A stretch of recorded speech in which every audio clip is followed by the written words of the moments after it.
Hey, hola. ¿Cómo estás? How's everyone doing? Listen, I don't really have much to say, much to talk about. Just handling. Excuse me, my energy is really low. I always got some excuse why my energy is low until I start talking and I start running my mouth, and then things just change. Anywho, of course, I don't have to give you guys a history lesson or some type of background story of what's going on in 2020. Now we're going to be in June of 2020. So basically, since March, I'm going to say Friday the 13th in March is when things just just went different for America. Being with the invisible enemy to now what's happening today, which is the riots and protesting, which it started off as protesting because I did a lot about that earlier this week about the protest that happened, and then it turned into a riot at Target, which I thought, I'm gonna be honest with you, I thought it was gonna stop there. I didn't think it was gonna get to this point, and I'm not knocking nobody who's doing it. I mean, I'm gonna be honest with you, I went outside last night. Vegas called themselves having them a little moment. The difference is we didn't get to burning down anything, and the police was heavy out there. The police was heavy. So with that being said, so I'm not knocking the protesting, but what I did run across was, hey, Bammy Bam, what I did run across was J.R. Smith. So I don't know if you guys know who J.R. Smith is. J.R. Smith is a basketball player, okay? He's a basketball player. Got a couple of coins in his pockets, you know what I'm saying? He's a little well off. I did hear that certain celebrities are living check to check, because I don't know if you guys heard that Gabrielle Union claims that her and her basketball star husband are actually living check to check since this pandemic, because no one can work. No one can go outside. So listen, I don't feel bad no more. If the richest of richest claiming that they living check to check, then something is wrong. Oh, always. I'm always joy. You know that. That's why they don't like me. Shh. I'm always joy. Never fold. But so I ran across this little video with J.R. Ryder. And first I ran across his response. Okay. Didn't see the video what he had actually done until after I watched his response. Everything is being televised. Everything is being televised. You can't. I'm buffering. Okay. Thank you. Because I didn't know that. Hey, Mame. So I watched his response to what he did before I watched what he did. Now, I'm not going to have an opinion as of yet, but I'm just going to say this. You have to protect your home. You have to protect your home. You have to protect things around you. And a lot of things are getting out of control. A lot. So I'm just going to what I ran across really fast and really quickly. Let's see if I can do this. But yeah, just he has to protect himself and his family and whatever else he got going on in his life. And that's how I just feel. It's like, let us see the background of things that's happening. Just show us, what the police is doing. Let's see what the protesters are doing. Got a pretty picture that's going on right now. And I have to sort of agree with him, because I don't know. I feel like if that was me, I probably would have did the same thing, because listen, I paid for this shit. Let me get to it. Where I put it at? Because you know they're doing a lot of shadow banding right now. They taking a lot of things off of the internet after this situation. That's the one I want to see. It might be. I hope it is. See this shit somewhere else. Oh no, that's not the one.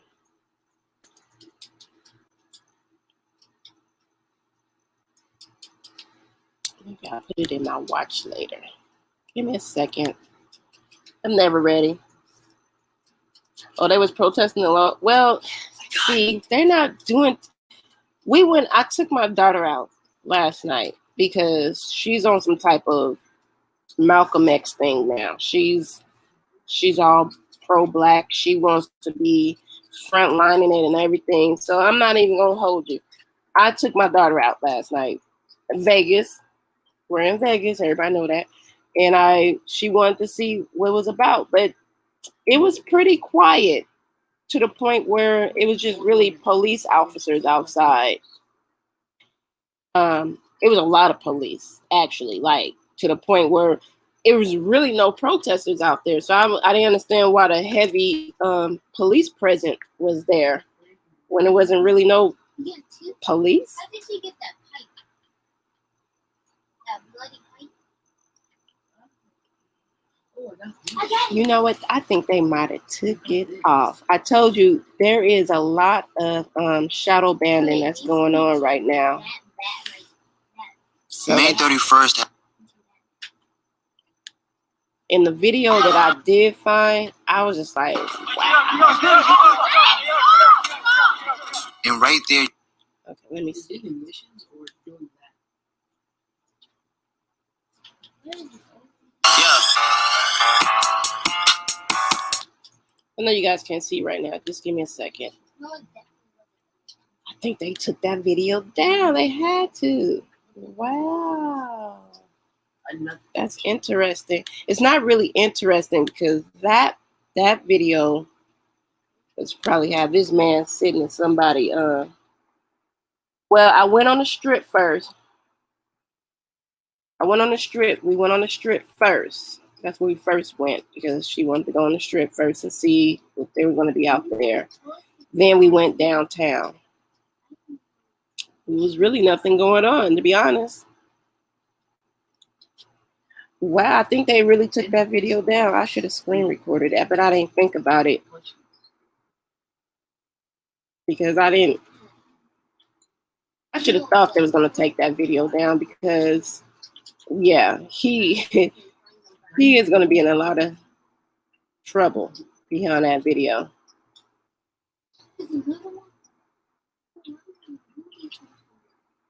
All right, yeah. So I believe it got shadow banned. It got shadow banned.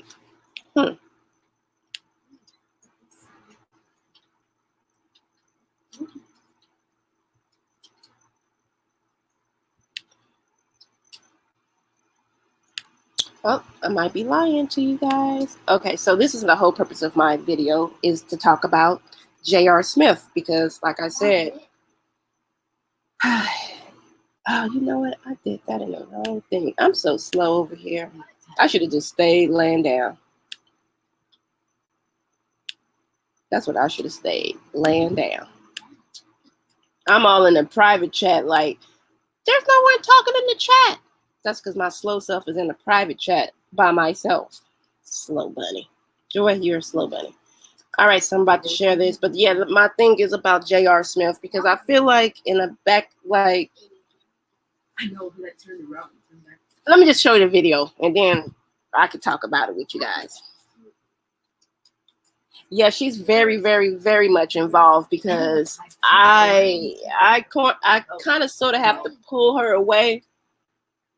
But then she gives me information that, let me tell you, she was the first one to tell me about the Trump tweets, Agent Orange tweets. She was the first one. Me being a mom, I'm like, girl, the internet, that how you know that's real? Let me see. So then, you know, a couple of hours go by, I see everybody else start reporting on it, even the news. Like, y'all get the looting, we gonna get the shooting. So I'm thinking my daughter's brain is getting polluted by, you know, the internet. But this man really wrote that. That was crazy. Okay. She showed me a couple of things. I know y'all seen Batman last night. Now that was just ridiculous. I never touched it. Batman running down the street. I'm just like, come on. How do you know I did? You probably did. All right, so this is the video. So the video is only 42 seconds. Hey Renee. Hey everybody that's walking in. The video is only 42 seconds, but shout out to TMZ Sports. I didn't even know they had a channel, but whatever. Hope they don't get me. So I guess JR is at home. He runs outside because a protester just busted his window out. That's what I'm saying. I get that everyone's out there and they're protesting and everything, but you have to be responsible for your actions. What does JR, well, I don't even know that was JR car, but I'm just saying, what does someone's car window have to do with your protesting? Don't record it, please. Please. Respect his privacy, please. Come on. You good.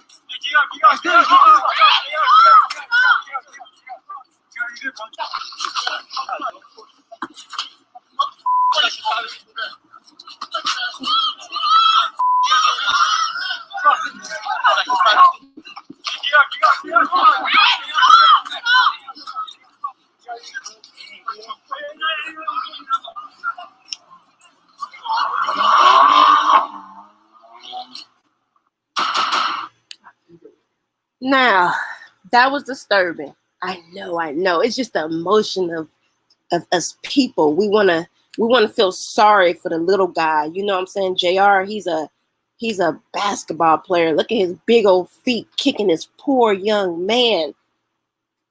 J.R. Smith. He's a basketball player. It's a big guy. Yes, he's a big man. But this guy broke his window. I know violence is not the answer. He could have went out there and talked to him, but you're agitated. It's like, okay, I get it, y'all protesting, but why would you have to break my window of my car? So I'm thinking in my head, watching it like, how can I say this? What consequences is going to be held against J.R. Smith? I said J.R. Ryder the first time. I'm sorry. J.R. Ryder is a football player. I'm about to say J.R. Smith. Excuse me. What consequences is J.R. Smith about to have behind protecting his own stuff versus the fact that people are out here protesting because a police officer actually killed a man? Now you have a man that's, because this happens a lot, and I'm not gonna get too personal with it, but I'm gonna be a little personal. It happened to my son. My son, his last year of high school, because he's a tall guy. He's not buff, you know. At the time he was only 18, so he's tall and lanky. He's a basketball player. You know what I'm saying? And he was in the cafeteria. The little girl was, you know, being mouthy about something that happened outside of school. And she was trying to hit one of his best friends. She already slapped one of his friends. She was a little girl. She jumped up, slapped one of the other boys that was standing next to my son. Then she went to go slap another guy that was standing next to my son. And all my son did was not grab her, but he put his arm out to block her from hitting. Okay? So of course I'm at work. I get a phone, just we got your son, he was in an altercation with a young lady. I'm like, what? You know, this is new. altercation with a young lady. Like what's going on? Of course, over the phone, the school can't tell you exactly what's going on. So I have to leave work, go to the school. My son is sitting there. He's already, you know, just devastated because he feel like he didn't do nothing wrong. You know what I'm saying? He was defending someone else, but defending himself at the same time because someone's attacking him and somebody around him. All he did was put his arm out to stop her. Like I said, he's a tall boy. So his arm is up. She jumps up to swing. He puts his arm up. She falls down. Okay? So, of course, I'm trying to get the story out, see what's happening. I automatically look at him. He like, Mama. I'm like, you know, but I never just blame my kids. I listen to them first, okay? Because as adults, we can sometimes jump overboard, and we always assume the kid is lying, and I don't like that. So I don't do my own children like that. So I'm listening to them, but I'm still looking at them like, boy, just wait till we get to this car. I'm just trying to hold it together in the office. So he's telling me the story. Yes, but let me tell you this. This is the crazy part of the story. This is why he got He got RPC, whatever they call that stuff now. They don't even call it suspension. It's RPC. The reason why he got it, and this is exactly what they said. He was the aggressor because he was bigger. So I'm sitting there like, excuse me? So you're basing this off of his size? So then I'm thinking like, okay, so you guys got cameras? Like because what I heard was it was up. Even the people, even the staff that was in the cafeteria said that the little girl, well, not little girl, she was his age, but she was just shorter. She even said the girl was the aggressor, but because of his size, he still, you know, I'm already in the prime of his moment because last year high school, he's already working on a scholarship for basketball. Now he's getting suspended from school. You know, I don't want none of that on his record. So I'm fighting this to the core. Like I need to see need to roll those tapes back because I need to see what really happened. And if you got your own staff, the staff, which was the assistant principal that was in the cafeteria that says that the little girl was aggressive, not my son, but because of his size, we still had to suspend him because of that. He has to grow up as a black man, knowing that just because of his size, he will be targeted or looked at as the aggressor in any situation. And I watching J.R.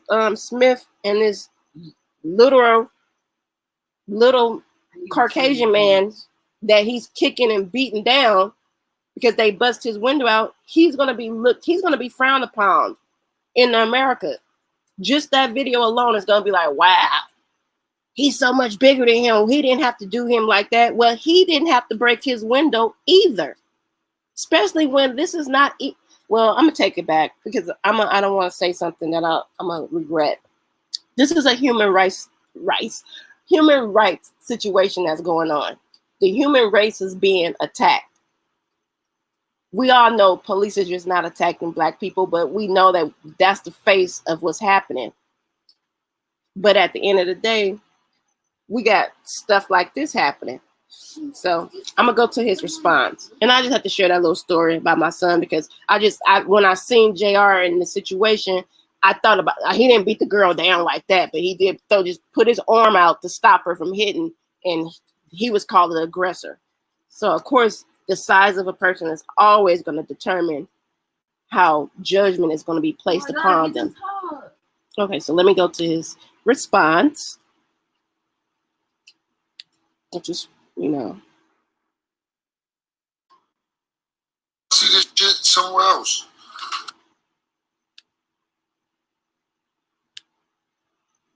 Ooh.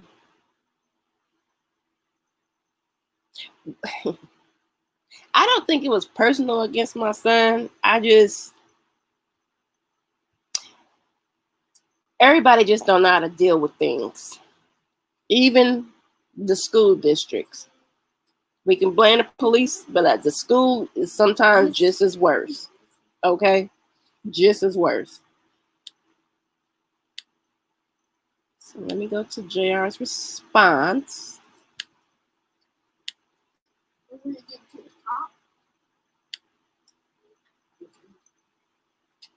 See this shit somewhere else. One of these little motherfucking white boys didn't know where he was going and broke my fucking window in my truck. Broke my shit. This wasn't this is a residential area. This wasn't no stores over here. No, none of that shit. Broke my window. I chased him down and whooped his ass. So if the footage come out and y'all see it, I chased him down and whooped his ass. He broke my window. This ain't no hate crime. I ain't got no problem with nobody ain't got a problem with me. There's a problem with the motherfucking system. That's it. The motherfucker broke my window and I whooped his ass. He didn't know who window he broke. And he got his ass whooped. Just so y'all see it later, I'm telling y'all now. Well, I'm not even gonna lie to you. I sort of kind of liked his response. I mean, it wasn't PR, you know, because I could tell that somebody was the PR person, because it was a guy that was running out after, like, please stop recording. Please stop recording. This is his personal business. But, you know, at the end of the day, you can control human nature. You can't control human nature. And you could tell that he was frustrated in his voice. Like, okay, I get it. I'm going to be in a world of shit when this footage hit. But I have to be human too. You got to be human too. I think I got a knock. Uh-oh. Knock. Who is it? Mo. It's Mo. Justice of all. Because, you know, I was up here being radical. How can I help you? Because, you know, I got my guards up. I was just listening. I can't believe that. He's just going to say I fucked him up. But it's human nature. I mean, I know we got a whole... What he been chasing? Who is he anyway? Okay, so J.R. Smith is a basketball player. He ain't got no business beating nobody's ass in the street. Okay, but see, that's not fair. His money, right? It don't matter. The problem is going to be, it don't matter that the man broke his window of his car and then he chased him down the street and fucked him up. Because of who he is, especially if he got money, he loses. Unfortunately. Yeah, unfortunately. And that's why, you know, when I first seen it, and that's why I wanted to come up here and talk about it on the human nature side of it. I know he's going to be penalized for this, but it's like, at the end of the day, we're over here fighting and trying to struggle and understand why the officer only got 2 counts of this and he might still get to go home and reapply and be a police officer somewhere else. Now, J.R. Ryder, I keep saying Ryder, he's a football. J.R. Smith is protecting something his own. And yeah, he shouldn't have ran and said, and then go live and say, I whooped his ass. Like, I was listening to, like, oh man, this is gonna be. Well, he was trying to explain his side of it when the guy figures out who he is. So did the police come? What was the still waiting? This is still premature. It's still in, you know, this only just happened, I think, today. So, you know, the police are a little preoccupied right now. They ain't that preoccupied. He might not get arrested for whipping the man's ass because he broke his property, but the man could sue him. He could come back and sue him, and then because if he whipped his ass really well, then that's it. And then it sounds like this could be somebody younger, so it might have been easier for him to whip his ass. Well, that was the reason why I said I was speaking about what happened to my son his last year of high school, because it's an aggressive thing. Because if you do look at the video, I showed it a little couple of minutes ago. The guy is a smaller person, But you got to imagine, J.R. Smith is a basketball player, so he has to be about 6'7". Why the guy is running around here breaking out car windows? Why he what was he up Because to? it was a protest, and that's the thing. That's what gets me. That's why I'm kind of like irritated. It's like, okay, you in a protest, but why are you breaking random people windows? You know what I'm saying? Just protest in peace. Why are you breaking windows? Like that like, what is the destruction of that for? Just walk down the street, do y'all little chants, and move along. But he bust out the wrong person window because this big, tall, 13-foot size man come outside and he was kicking him. You made the man 13 feet tall. I'm sick of you right now. I mean, if you saw he's a big old man, and his feet was humongous when he was kicking him. So, and he hit him, he socked him. I was like, oh wow, It's recorded. Yeah, you didn't see it? You want to see it? I got it. Let's see this. Let's see it. Oh, wait a second. You guys show me this. I just turned on my phone. Hey, Yvonne, man. Hey, Bob. Hey. Yes, girl, it's footage. Wait a minute. We got commercials. Oh, we got commercials. But no, not me. Somebody else. I ain't listen.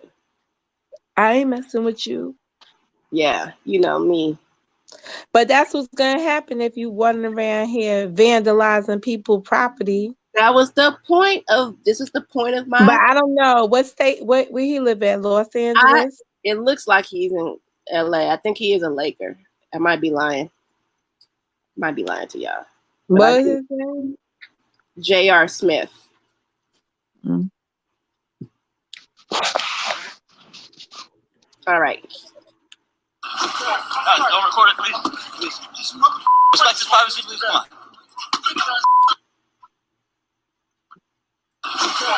Don't record it, please. Please. Respect his privacy, please. Come on. You good. You good.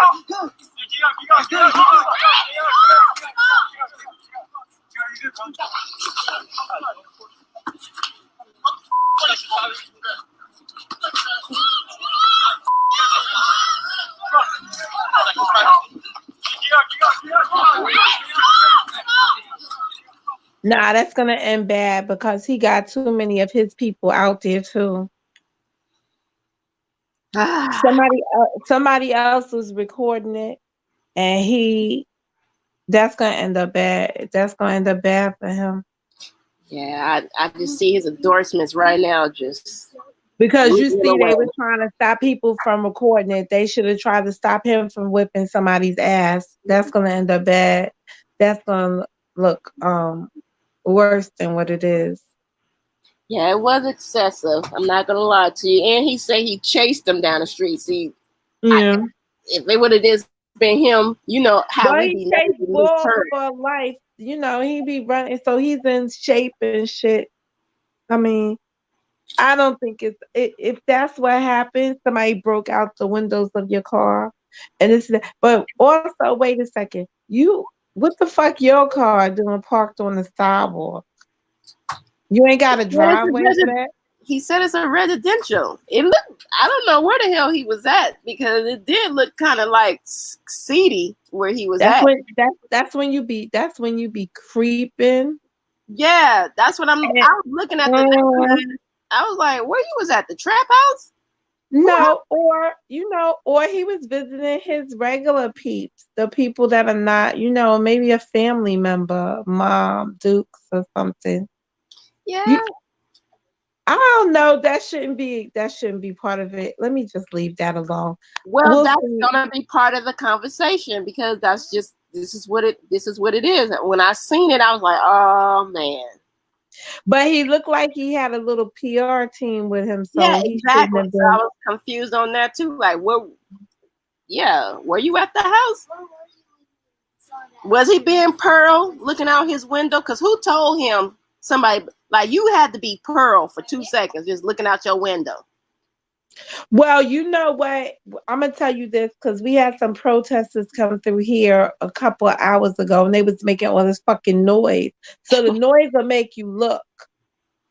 Okay, yeah, there was a lot of people. Yeah, that's true. He probably was outside looking. So it'd be like, cause I'm gonna tell you right now, they was telling them to get the fuck off of here with that shit. I was like, 'cause you know they didn't look right coming through here. It was kind of crazy. And they was like, get the fuck out of here with that. I was like, oh wow. We just telling protesters to get out of here. I'm about to scream no justice, no peace out my window. Y'all know how I do out the window. Monica, you do be yelling at the damn construction people that's just trying to do their goddamn job outside your window too. So you got the nerve to talk. You know what? The other morning, how long y'all gonna be out here with all that? I was like, because they're not supposed to start construction at fucking 7 o'clock in the morning. So they gonna throw a cinder block at your ass. I just wanted to know. They should have been took that shit down. They took it. Now I'm mad because I gotta put the air conditioner in, and the screen looks like it's gonna fall, and I don't want it to fall on anybody below me. I should have did that when they had the scaffolding up, because it just would have fell in the scaffolding. Okay, since you're here and you knocked on my door when I want to be radical. We got people in the comments. Ivame said they both going to be charged assault and vandalism. You think anybody's going to serve any time, or you think it's just going to be like some type of lawsuit? Well, we don't know if they're both going to be charged, because there is if his car window was broken out. But being that he ran so far away and he wasn't at his car beating the man's ass, I thought about that too.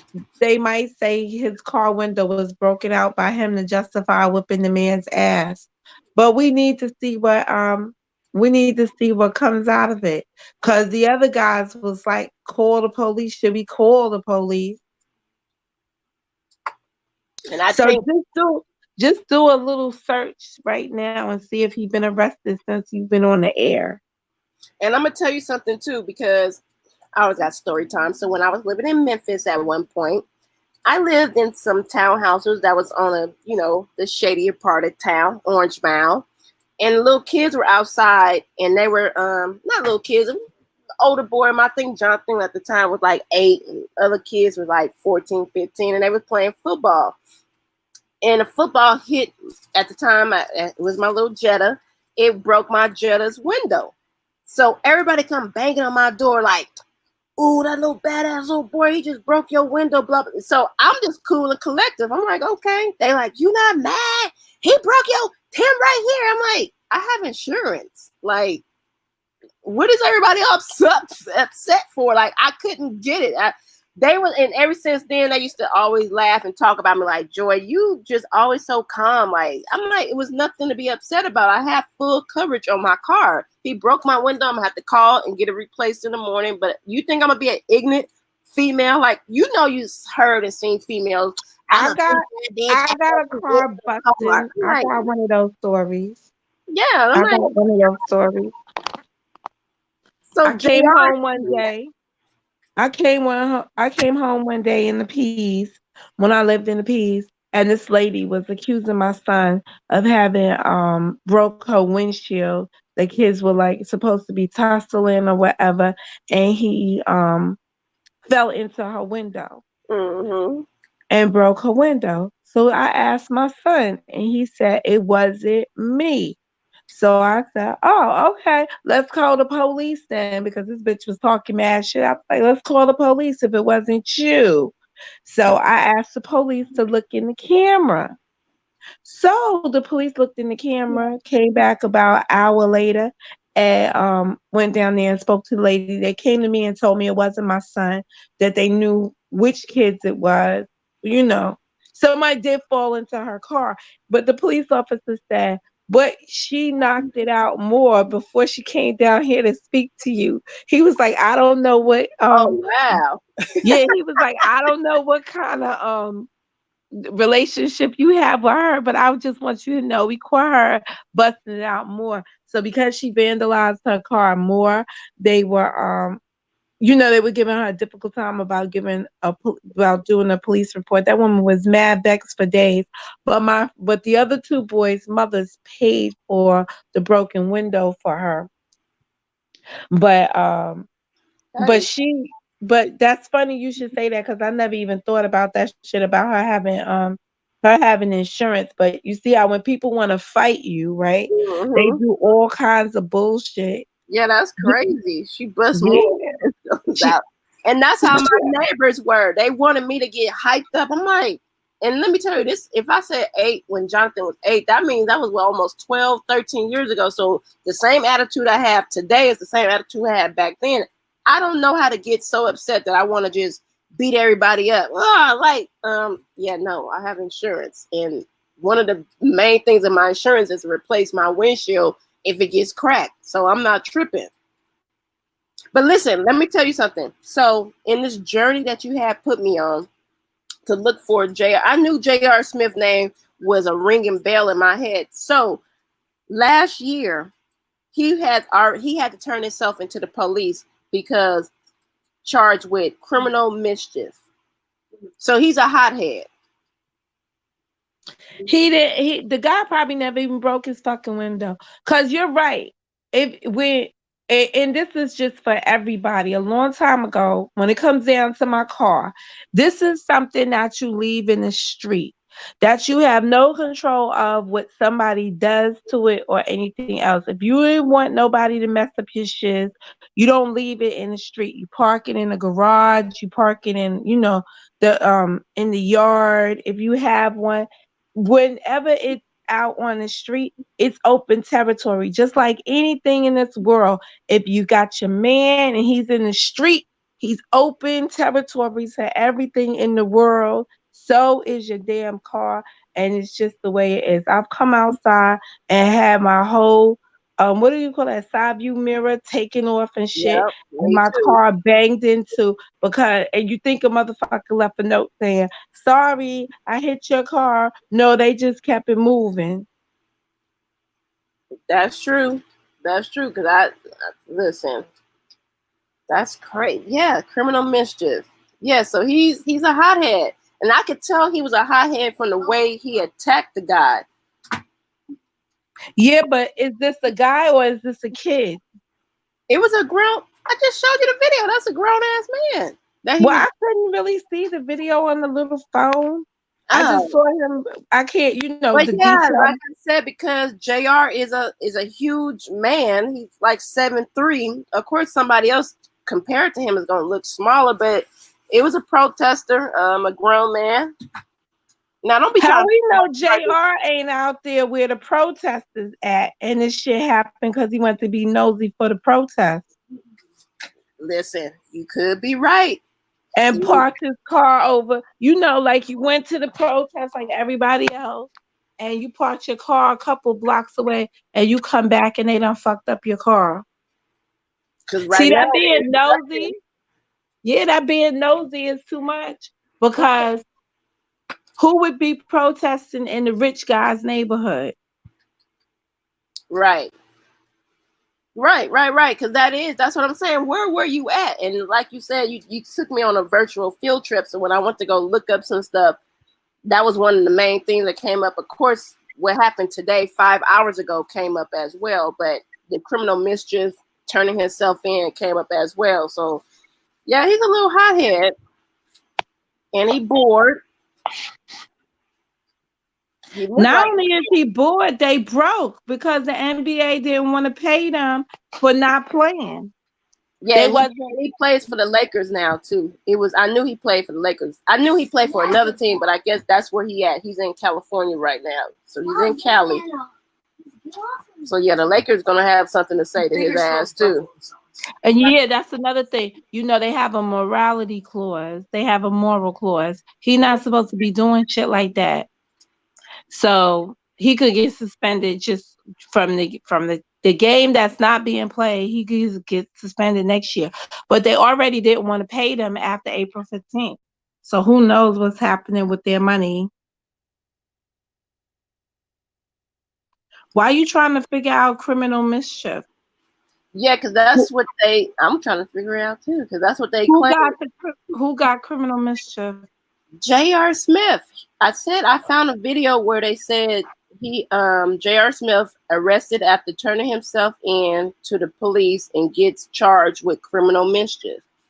Today or another day? No, this was that's what I'm saying. This was last year. So that's why I keep calling him a hothead, because he has had his run Well, in. criminal mischief means it's like a anything charge. You could have done anything that was just, criminal. But it's like a kiddie juvenile charge. Grown ass men don't get criminal mischief. So that could be like standing somewhere smoking marijuana. It could be anything, loitering. It could be anything. You're just doing some shit that's just mischievous. Yeah, like kicking somebody, chasing somebody down and kicking them on the street. No, that's assault. That's assault. And then they got levels to the shit, remember? They got... Oh, so basically, so it says drinking Henny before playing his basketball game, then drinking Hennessy again, breaking a phone, which caused him to get criminal mischief. What the hell? Mm-hmm. But whose phone did he break? He seems a little bit, he needs some damn management, because he gonna lose all the rest of his money, especially if you beat up the wrong person. Because all that dude, unless he got a video of that dude breaking his car window, any one of the people in the group could have been the one that broke his window. Yeah, and it's like if you just ran outside, you just started attacking somebody, and you didn't know who you was attacking. Because that would be my story, even if I didn't. Until something places me there, I didn't do shit. Yeah, that's true, because basically the video do start at a part where nobody sees first. The fact that he has to tell everybody his car window is broken. I mean, I would hope that this man didn't just run down the street and beat somebody up because they broke his car window. But again, I would be saying he broke his own fucking window, just wanted to beat my ass because I was, in the neighborhood. I don't know. But one of my things would be like, I was walking down the street. I saw somebody break his window, but this man started whipping my ass. But cameras is everywhere, so you can't even lie no more in the street. That's true. You can't even tell a fucking lie. Big Brother is out here seriously. Well, that brings me to I'm gonna segue to something else then, because that makes sense. If you don't see what happened first, you don't know. And exactly, that's where we are at with all of these crimes. It doesn't matter what led up to the police officer, like Aubrey, whatever, right? Doesn't matter if he was inside the house. Where we come in at, you motherfuckers were assaulting him or preventing him from walking, preventing him from running, and then next thing you know, y'all done shot and killed the man. Mm-hmm. Just like it doesn't matter about the counterfeit $20 bill. That shit went all the way left. Ivame says, so he broke something too? Right. They just breaking shit all over the place. You can't be mad. But I'm going to segue to something that makes a good point in my head, because I watched this earlier as well. We don't know what happens maybe 30 seconds. Those critical seconds before a video start helps a lot, or it don't help a lot. So there was another incident that happened where the video didn't start until they realized some shit was about to pop off. So correct. Where most videos begin at. Yeah, so it's like, oh shit, maybe now we need to push that record button. So I'm gonna play a little bit. We could talk in between it, So all right, now let me get to the view. Let me get to the view. All right, can I play a little bit? I don't have time for you talking about saying I can't see this on my little phone. So I'm gonna set it up. It's basically Okay. something that happened in California recently when in this time a young man is being detained and a lawyer actually steps in and starts recording as well. First, his friends are Oh, I saw that. It's the oh yeah, you sent it to me. Okay. yeah. This Okay. was very touching to me too because he reminded me of my son. Like I keep bringing my oldest son up because my oldest son, he's not a bad kid. He's not he is a little mischievous at times, but he do speak up a lot. And it's like, wow. I saw the video because you sent it to me, but you could go ahead and share it, and then we'll talk about it on the other side. Because I looked at that video several times. Okay, so you don't tell me stuff like that. You just make me believe that you just be ignoring me. Okay, but it's fine. Mhm. I know. You know, it's all. I'm gonna cry later, but it's okay. You know. Oh boy, you really spreading it in. Oh my goodness, where is it? Okay, here it is. Yeah, bro. Hey, what I tell you? I told you I was waiting for somebody to come here. They right here, bro. Hey, bro, you can't do that. Hey, you talking fuck, huh? Hey, we don't care about this. Bro, you goofy as hell, bro. Hey, Mr. Gadgets, you making a big ass deal out of nothing, Brody. You making a big ass deal out of nothing, Brody. You making a big ass deal out of nothing. You real big though, huh? Okay. I just be afraid for those moments. Like, just chill. Just chill. You know what I'm saying? Or maybe I'm wrong for saying just chill, but it's like we're at a point now where we're questioning all authority. And I'm not saying anything is wrong or right about what the young man is doing. It's just like If he wasn't with a whole bunch of white kids, he would have been dead already on the side of the road. If he had been with a whole bunch of black kids, he was waiting on some white kids to show up. Continue. okay. All His right. friends on the sideline are all Caucasians. Right. Yes, that is correct. And this is still not the response that you would have got from if it had been a bunch of black kids, even on the sidelines with him. But go ahead. Continue. Hey, you real big. Hey, you real big. Bro, we live here. Dude, just leave him alone, bro. He just came over. Hey, where was I at? Right there. I told you, brother, ride the cane, bro. The people came. I'm gonna dip. I have no reason to be detained on you, bro. Bro, you see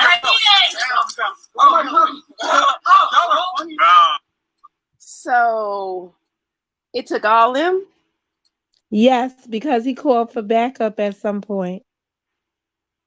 When the situation escalated, he must have called some number or something, and then here they all come to help subdue the person. And you see where I stopped it at. This is when old boy said, damn, I know I didn't fucked up now. Yeah, you're being recorded, sir. Along with the rest of you. Continue. Bro, fuck, bro. Funny as hell, bro. Hey, Lem 30. Hey, at Lem 30 on Twitter, nigga. At Lem 30 on Instagram. Bro, I didn't put nothing on you, bro. It's on camera, so you can check it. It's all good. Hey, what we doing? What we doing? What we doing? Hey, look at my name. What we doing? What we doing? That's the part that I really appreciated. Because he reminded me of my little brother. My little brother had a run-in with the police one time when he was on his 18th birthday, and he asked the officer for his badge number, and they proceeded to whoop his ass real fast. So when this young man's like, look my name up, like when you confident and know that you haven't done nothing and you have no record, look me up before you start doing all of this crazy ass shit.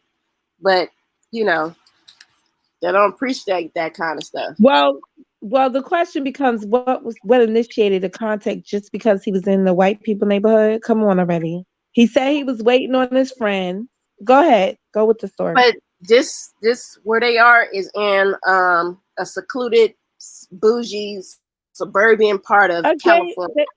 They in a gated community. He's waiting on his friends. He said his friends arrived. But go ahead, because you right now, all you're saying to yourself is, why is the guy We seen the end of the video. The rest of the people haven't. Okay. But you know I can't get no copyright. I gotta talk in between, lady. I got that. Okay. I got that, but the cops arrived because he must have called for help. He must have gave some kind of aid call because they came right on the scene and they handcuffed him. And besides, he had already lost control of this stuff because he had the guy's hand and shit behind his back. Why you just saying handcuff him? You did all the makings of a handcuffing, but you didn't handcuff him. What, you were out of handcuffs? Or what's the little wire things they put on you? Yes, zip ties. Zip ties, yeah. I'm waiting for somebody to come. I'm waiting for somebody to come. All right, bro. Stop touching me, bro. First of all, stop touching me, bro. No, back about it. Can you stop there for a minute? Yes. Once they put handcuffs on you, it's no standing up. It's no movement from you anymore. This is where we need to have the conversations with our kids. Handcuffs means you're being detained. Every step you make after that is not following their instruction is called resisting arrest. Right. And Okay, just wanted to point that out. No, that's a good point because I don't think people realize, and I don't even think he realized that because he actually think that he could still get up and walk off. Oh, it gets better. Go ahead. It gets better. It gets better. I was like furious for him. Nobody smacked you, bro. Why smack you? Did it? Why smack you? Okay, see, this is the part. Guys, put a sticky note or thumbnail. Just mentally remember this part. The officer is telling him, "You smacked me." And the young man is saying, "When did I smack you?" So this is when it begins to, that's when he's starting to figure out, how can I get this, because this is the whole purpose of me saying the 10 to 30 seconds before video start is crucial because he's claiming that this young black man slapped him. You think if he would have slapped you as an officer, this would have been a calm situation? He would have already been on the ground and shot. You know what I'm saying? Not necessarily, because remember in the shooting of the in that case, the other officer tried to engage or approach aggressively the crowd, and he pushed one of the members, and one of the people in the that was recording or something. And then he said, you pushed me. There was a little scuffle. Sometimes there's a little scuffle with the police, but don't be in a situation where you have a little scuffle with them, because any scuffle could end up bad for you. Yeah, it could. And you're right, because a shove and a slap, just imagine if somebody slapped you, is like your whole blood pressure rises at that moment. First of all, this young man had, even if he was in the right, and he was just standing there, his parents ain't raised him right. He has no respect for the police. And he's very disrespectful in terms of how he's yelling back and everything. Had this been a different officer, he'd already had been in handcuffs just by how he was responding to him. Yes, you could get heated. This is the same thing we seen with Ahmaud Arbery in that altercation with the police. So when parents are sitting up here looking at this shit, and you have kids, and you should be talking to your kids all the time, this is a good video to show them about their body language. Their body language will have them in trouble, not because they should be in trouble, but just because they will. Because if you can notice on the other side, the white kids are doing the same thing. But at the end, I'm going to show you something that white people do all the fucking time when they encounter the police that black people don't do. So he is standing there arguing with the man. Go ahead, continue.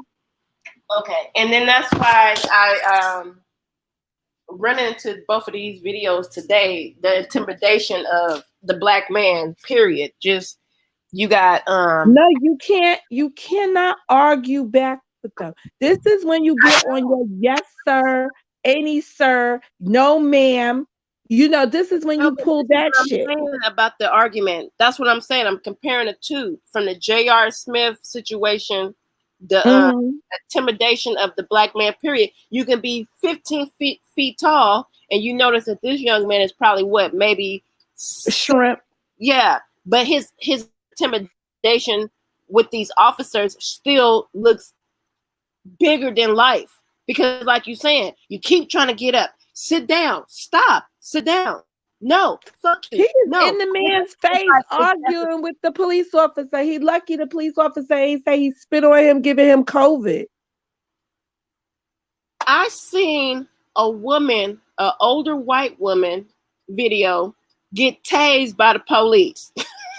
So wait a second. He don't even have a mask on. He gonna have mad charges. Yeah, nothing. Yeah, him or Tom Cruise. You see his hair? Like, you woke up this morning, combed your hair like that, bro.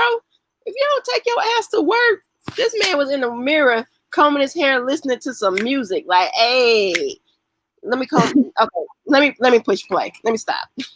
I don't know what the fuck. All right, but why you grabbing me though? Why you grabbing me? Why you grabbing me? Bro, shut the fuck up, quit talking to me, bro. I ain't got nothing to say to you, bro. All right. Nobody's gonna get anything across yellow. Straight up. Goofy as hell, bro. Hey, no, chill out. I'm good, bro. You know I'm good. Hey, if niggas want to shoot me, you do some weird shit out here right now, bro. If niggas want to shoot me and do some weird shit, I was just like, I love when he starts threatening the police officer. I'm like, don't you see you in motherfucking handcuffs and you still running your mouth? When the handcuffs are on, your mouth should be shut. So I freeze it at a good point. I didn't realize I did. But so old guy in the back with the mask on, he's the one in the back supposed to be an attorney. He's basically keep trying to coach the young guy, like, chill. I'm an attorney. I'm filming this as well, so you chill. Allegedly, but if he's not, it was still good. You seen how? Okay, I'm gonna play it. So I think he did the I'm attorney shit to intimidate the police, right? Because to say like, oh, an attorney is watching now, right? But everything that attitude changed too. He's like, okay, I'm gonna be quiet, man. I'm gonna be quiet. I'm cool. Because you're right. If it would have been somebody else, he probably would have had a different. But he's so right now that I think he felt secure with the alleged attorney. Behind. Okay, let me push play. You tell me shit to be straight. Nah, pick it, bro. You good, bro. Just pull the dumb ass. Bro, dumb as fuck. Bro, you see what's going on though, right? Hey, you just came over to hang out. Like, why you guys harassing me? My friends, I told you that. Hey, did you look my name up already, bro? Did you look? Hey, what 24 stand for too? Hey, what that stand for? Is that a gang? Is that a gang thing? Hey, you got 24 on your shit too? We're gonna talk to you. All right, talk to me then. Give me up these fucking cuffs. Talking about I'm detained. Bro, ain't no deep breath. Ain't no calming down, bro. Y'all got 6 cops for no reason over here, bro. Y'all goofy as hell. Bro, over here talking about, are you smoking weed and shit, bro? Suck my dick, nigga. Suck my fucking dick, nigga. You bitch ass boy. You Okay. Yeah, that's all I was saying. I was like, no command of the English language, no respect. This is where I lose my cool, but know that I couldn't be a defense attorney because I'd be like, seriously, you had to tell the officer to suck your dick today. Your hands are in handcuffs, but you worrying about who's gonna suck your dick today. You're like, man. So allegedly, in this still frame of this moment, the officer is actually looking up a way to charge him because he doesn't supposed to be assaulted. So why is he looking up a way to charge him? Well, that's what he's looking up. He's trying to figure out the charge that he can say, because that's why he said the guy assaulted him. So why he need to be looking up anything else? And every officer knows that if somebody put their hands on you, because now he's got to tell the people that came over there why he was in this confrontation with this kid. So Mm-hmm. the first thing was he hit me. So there's no more discussion. He hit you. Why are you doing anything else? Like, what else occurred? Go ahead. Not just hit, he smacked him. He smacked him. But you know what? His face looks so red because he's a redneck. I was like, I can't tell if he was smacked or the son kissed him. I don't know. Yeah, because his whole head is red. Even that Yeah. part that he got. Mhm. So I just couldn't tell. I couldn't tell. But I'm just saying, as a parent, this kid is mad disrespectful. Like, I wouldn't expect that behavior from my kid. All right, I'm pushing play. That is crazy. Somebody just walked in and said Junior should be in prison. God, dog. Oh, nigga. I'm an attorney. Bro, fuck him, bro. Yeah, walk away, pussy. Hey, if you wasn't with no gun, all you niggas, I'll beat your ass. Bro. You said that the alleged attorney. Don't say that. I'm sitting here like, be quiet too. But Man, I just said, all I was saying was, you going down. just be quiet, dog. All right. Like I said, I'm an attorney. Oh, I'm straight now. I'm good, bro. I'm good. I'm just happy y'all got a show. You know what I'm saying? It's real nice. Like, it's great. Bro, yeah, straight. Bro, I know I'm straight. I ain't do shit but stand right there. He goofy as hell. I can see it in his eyes when I pulled up. Bro, I know, bro. Looking dumb as fuck. Like, oh shit. Bro, exactly. You think you hella hard though, huh? You think you hella hard, bro? Bro, you hella dumb, bro. Bruh, oh my god, what's his name? Like M Dages, Dages, bro. I swear to God, I'm going straight to whoever your supervisor, nigga. I'm telling, bro, straight up, nigga. You got me fucked up, bro. And you want to grab my folks and shit, bro? You think you hella tough, huh? Pussy. And trying to chill, you know. This is the point where people say, what drug is this mofo on? Yeah. Because if he is agitated, the behavior. Hey, Pepsi. Hey, Aaron C. Yeah, his behavior, like, even if these people are wrong for how they engage him, his behavior is more atrocious than anything else.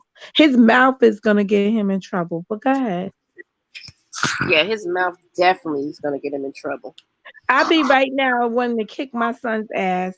If this was my son, I'd be like, look at this shit. I know.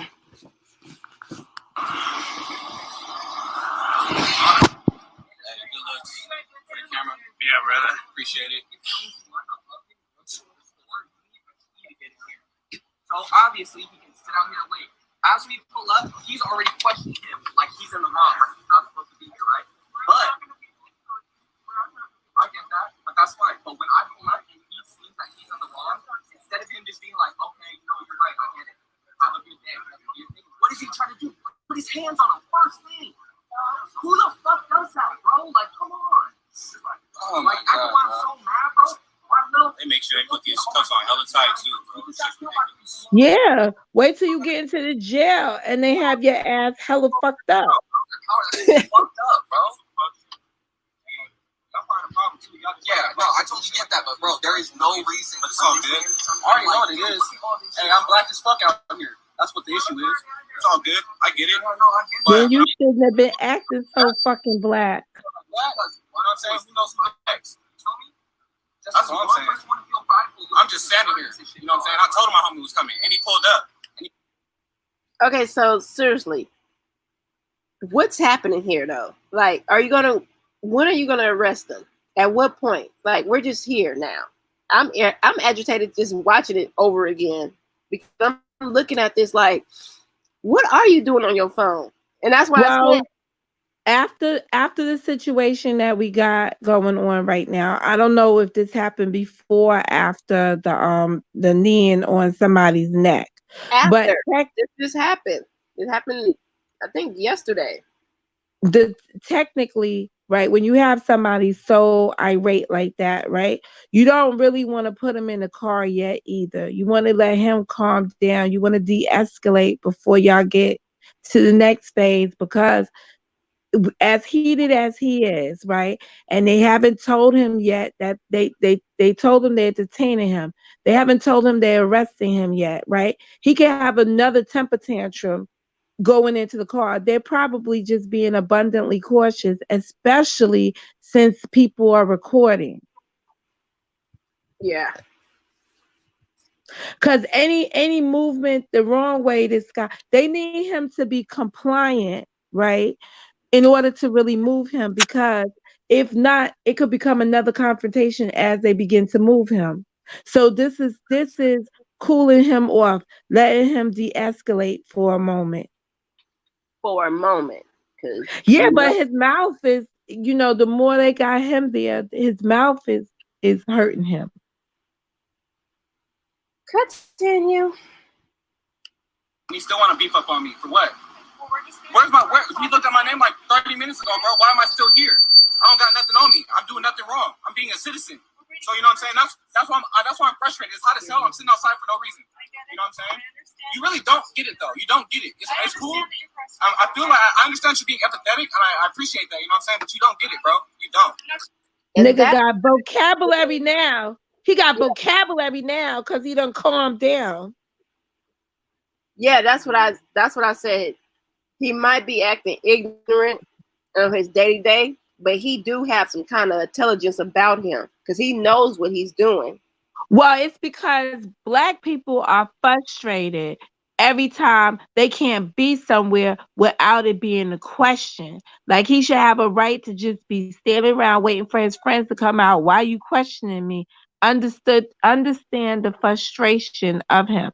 But there's a way in which you conduct yourself so that you can walk away in a good position, maybe not have been in handcuffs. I'm waiting for my friends.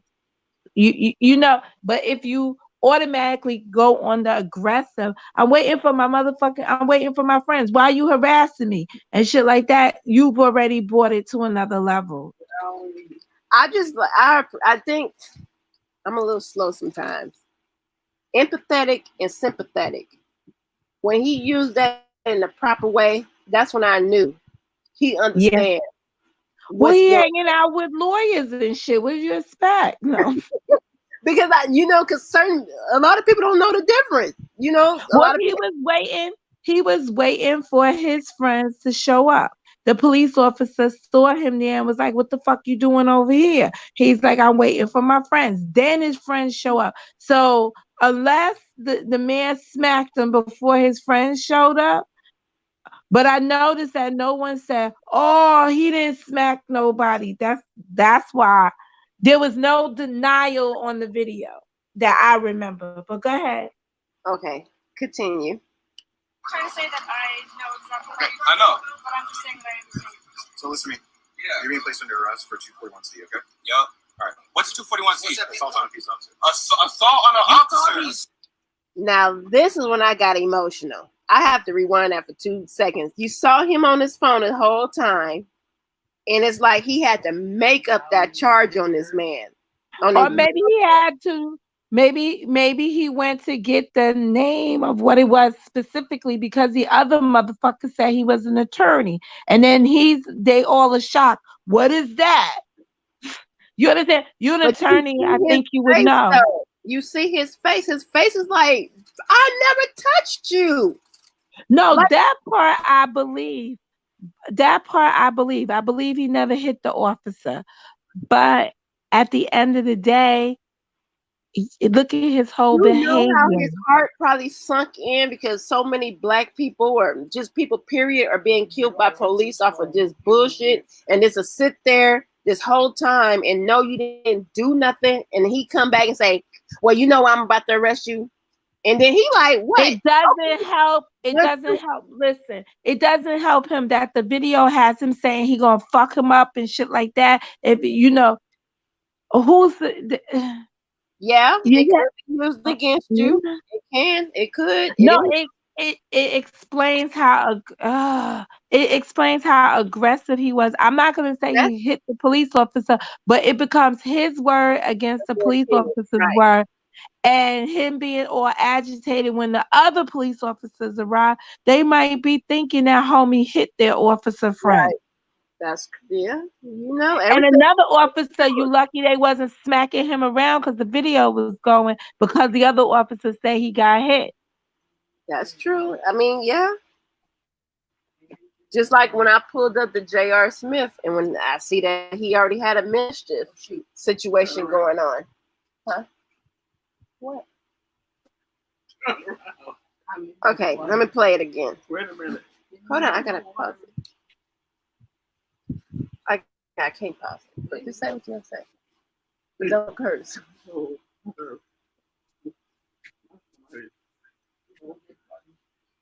Oh, yeah, like yesterday. I could have told you that. They was on it. 241C. Assault on a peace officer. Assault on an officer. Hey, okay, back. Hey, back. Hey, bro, you are a whole ass bitch, bro. Oh my god, bro. Hey, bro, you're a whole ass faggot. Oh god, bro. Eat dick, pussy. You know how I know what the young man was doing was wrong, but you seen the fear inside of him? Yes, ma'am. I saw the fear inside of him too when I heard the charge. He was Because like, I fear for him too because his life is fucked up. But here's the part. You see how these motherfuckers get in their car saying suck dick, and then Yeah. the officers asking them for their names and shit? Right. Yeah. You see what they doing? They getting the fuck out. That's what white people do when they encounter the police. They don't stand around there arguing with them. They get to moving. Get the hell up out of there. Bro, Mhm. fucking God, bro. Nah, fuck that. You don't need my name, bro. I'm fucked up trying to put me into this shit. Nah, fuck all that, bro. You want to put me into this? I'm not fucking dumb, bro. You left yourself into it. Nah, fuck that, bro. That's messed up. Got me fucked up, bro. He didn't even touch him. How are you gonna charge him for assault? Got me fucked up. That's why I couldn't believe that any one of them was an attorney. So I'm wondering if there was another person that just walked up. Over here, and they're running towards Bobby and Steve. Yeah, that was. But you see how white people walk away? That's that bullshit. If they had, even in this situation, why are they getting to walk away? They refuse to give their ID, and the police asked them for it, asked him his name. He refused to give them his name. He got in his car and he got out of there. That is true. And all this guy was doing was standing and waiting for some friends to come, and then they said, "Fuck that! You ain't putting me in this shit." He waiting for them friends to come. And they ain't talking about we ain't getting involved in this. What do you mean you ain't getting involved with? Your man just went to jail for fucking assaulting the police officer and you ain't getting involved in this?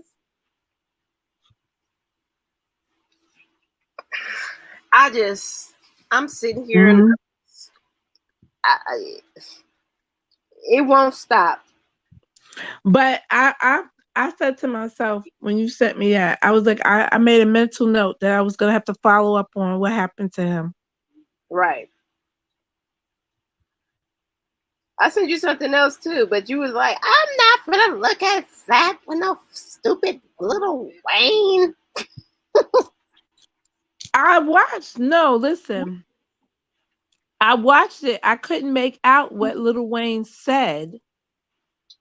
So that bothered me because then I'm gotta listen to this is what the people said he said. I can't make out what Lil Wayne said. And then the bottom line is Lil Wayne to me is nothing but a fucking drug head, whatever. I wouldn't buy his music. I'm not dancing to his songs. That's pretty much the what you responded to. You like, he's a dope head, and I ain't got time for this. I was like, oh. No, it's just like when Whitney Houston, once I saw this show, when they had the show, the television show, because you know they were first reality show. When Yeah. they had the television show and they did the crackhead dance inside the fucking jury spot, I was like, I'm done with her. I will not be buying her music because although she's at a Grammys talking about, oh, I love the fans. Oh, thank you. When she see them in real life, she's like, get the fuck out of here. What you doing bothering me? Yo, bitch. So you don't need my money, so you don't have to worry about telling me to get the fuck out of here. So I'll just listen to you for free on the radio. Right, because I don't need to talk to your ass. That's true. I used to love being Bobby. Or when Bobby and Whitney had their show, and then Bobby had being Bobby. I used to be in love with them. I would have watched all of that, but her attitude would not make me invest in her. I don't give a fuck how well her song sang. I didn't want to buy it after that because one, I was contributing to her drug habit that I could visibly see now. Wasn't just like, I suppose she might be on drugs. And number two, she really didn't appreciate the fans as much as she said she did. So fuck that.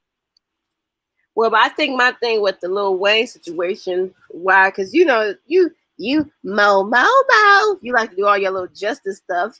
Not like that. Please, I take that back. I don't want to say like little justice stuff because you really. No, I understand. You know, we joke each other, but I don't want people like, oh, she really. No, I talk to you about certain things because when I heard him saying this, and then I got the backstory behind the reason why he feel like it's our fault. This is what he said. It's our fault, as meaning Black people, African Americans. The reason what happened to George. Well, some people would look at that George Big Floyd situation as it being Big Floyd's fault. Remember on the audio, right? Before we know for certain that the officer killed the man at that point with his knee up in his neck, right? If you remember when I first heard this shit, I was so mad because of the other Black dude, old ass man that you could hear on the tape talking about, come on, man, get in the car, dude, like cooperate or whatever the fuck that man was saying. And I'm saying, shut the fuck up. Because now someone can take that and go with what your interpretation and say he was not cooperating with the police. When that's not really what we see from all the other videos, but I don't know what you were seeing because we just see once the police officers had him in the car, why they had to take him back out of the car.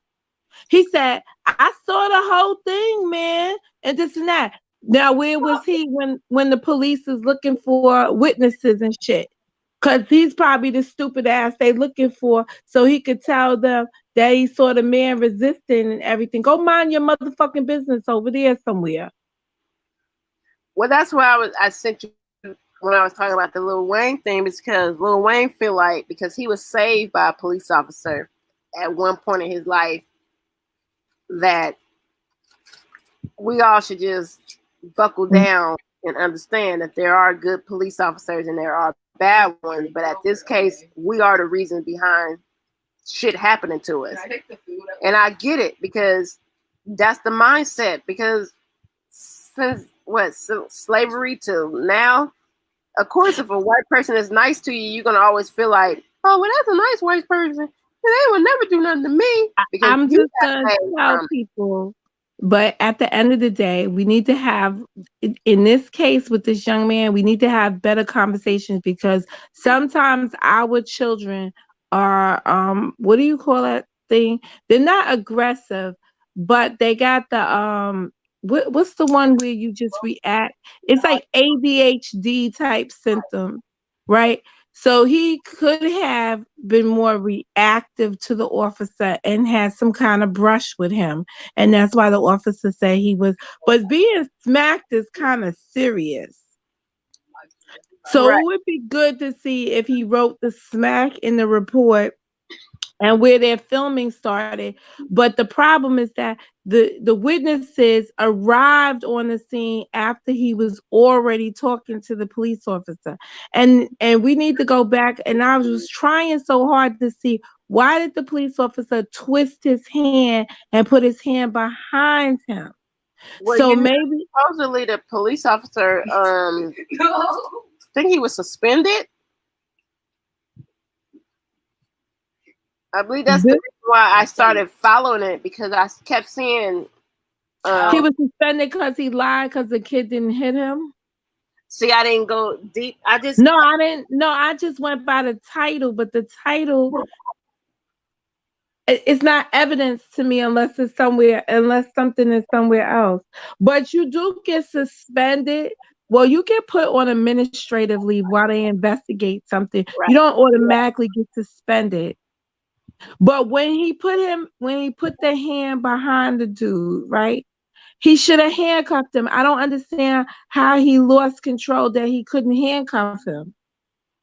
But my question was, why did he grab his hand in the first place? Because old boy kept trying to walk off. Supposedly, he was like, He should have kept walking like his white friends did. or got in the car. You wasn't around yesterday when I said the whole big thing at the supermarket, and the white man fucking broke the barrier and shit. And when the police officer came to him and was talking, this is an old white dude, right? And the police officer came to him and told, he said whatever he had to say to the officer as he was moving. He never stayed still to give the officer. He said, I know what you're trying to do, but whatever, it happened. Goodbye, sir. And he just kept it fucking moving. And I was like, oh, so he gets to walk off, break the traffic signal shit, and gets to walk off. And then T was like, come on, mind your business. I was like, let me mind my business. It's starting to get to that point that you have to mind your business, because no, but there's a different standard. White people do not feel when the person feel it, and this should be for any person. When you feel you haven't done anything wrong, right? Why do you even have to confront with the police? Why you have to even have a confrontation with them? That's why they keep it moving. But we, for some reason, we don't get the privilege to keep it moving. They talk shit to the officers too, and they keep it moving. Just like like we see the white lady, the one that got maced or whatever. They all keep it moving. They're just rude as fuck. Well, that's why I started off my life with real life to me, because I feel like at any given time, my son could be that young man that was with the police. Not saying I don't think he cursed or he don't do, I'm not going to be that naive about shit, but I'm like, you're right. It's a conversation that needs to be had, because it's like, at the end of the day, we have to have a conversation with our children, right? Like, we've already had the one about the hands up on the car. When you give them a car, you're already telling them what to do with their hands from the moment they're in the car, right? But now we need to tell them how to speak. Because remember, Sandra Bland, right? It was her mouth that made the officer more agitated, because she wasn't just a dumb black person. She was, giving it back to him, and he couldn't take it. But she wasn't intimidated by him. But see, that goes back, and I don't want to get into it too much to where it's going to be like a conversation. It's just a point of conversation that goes to us as a people, regardless, even on this platform.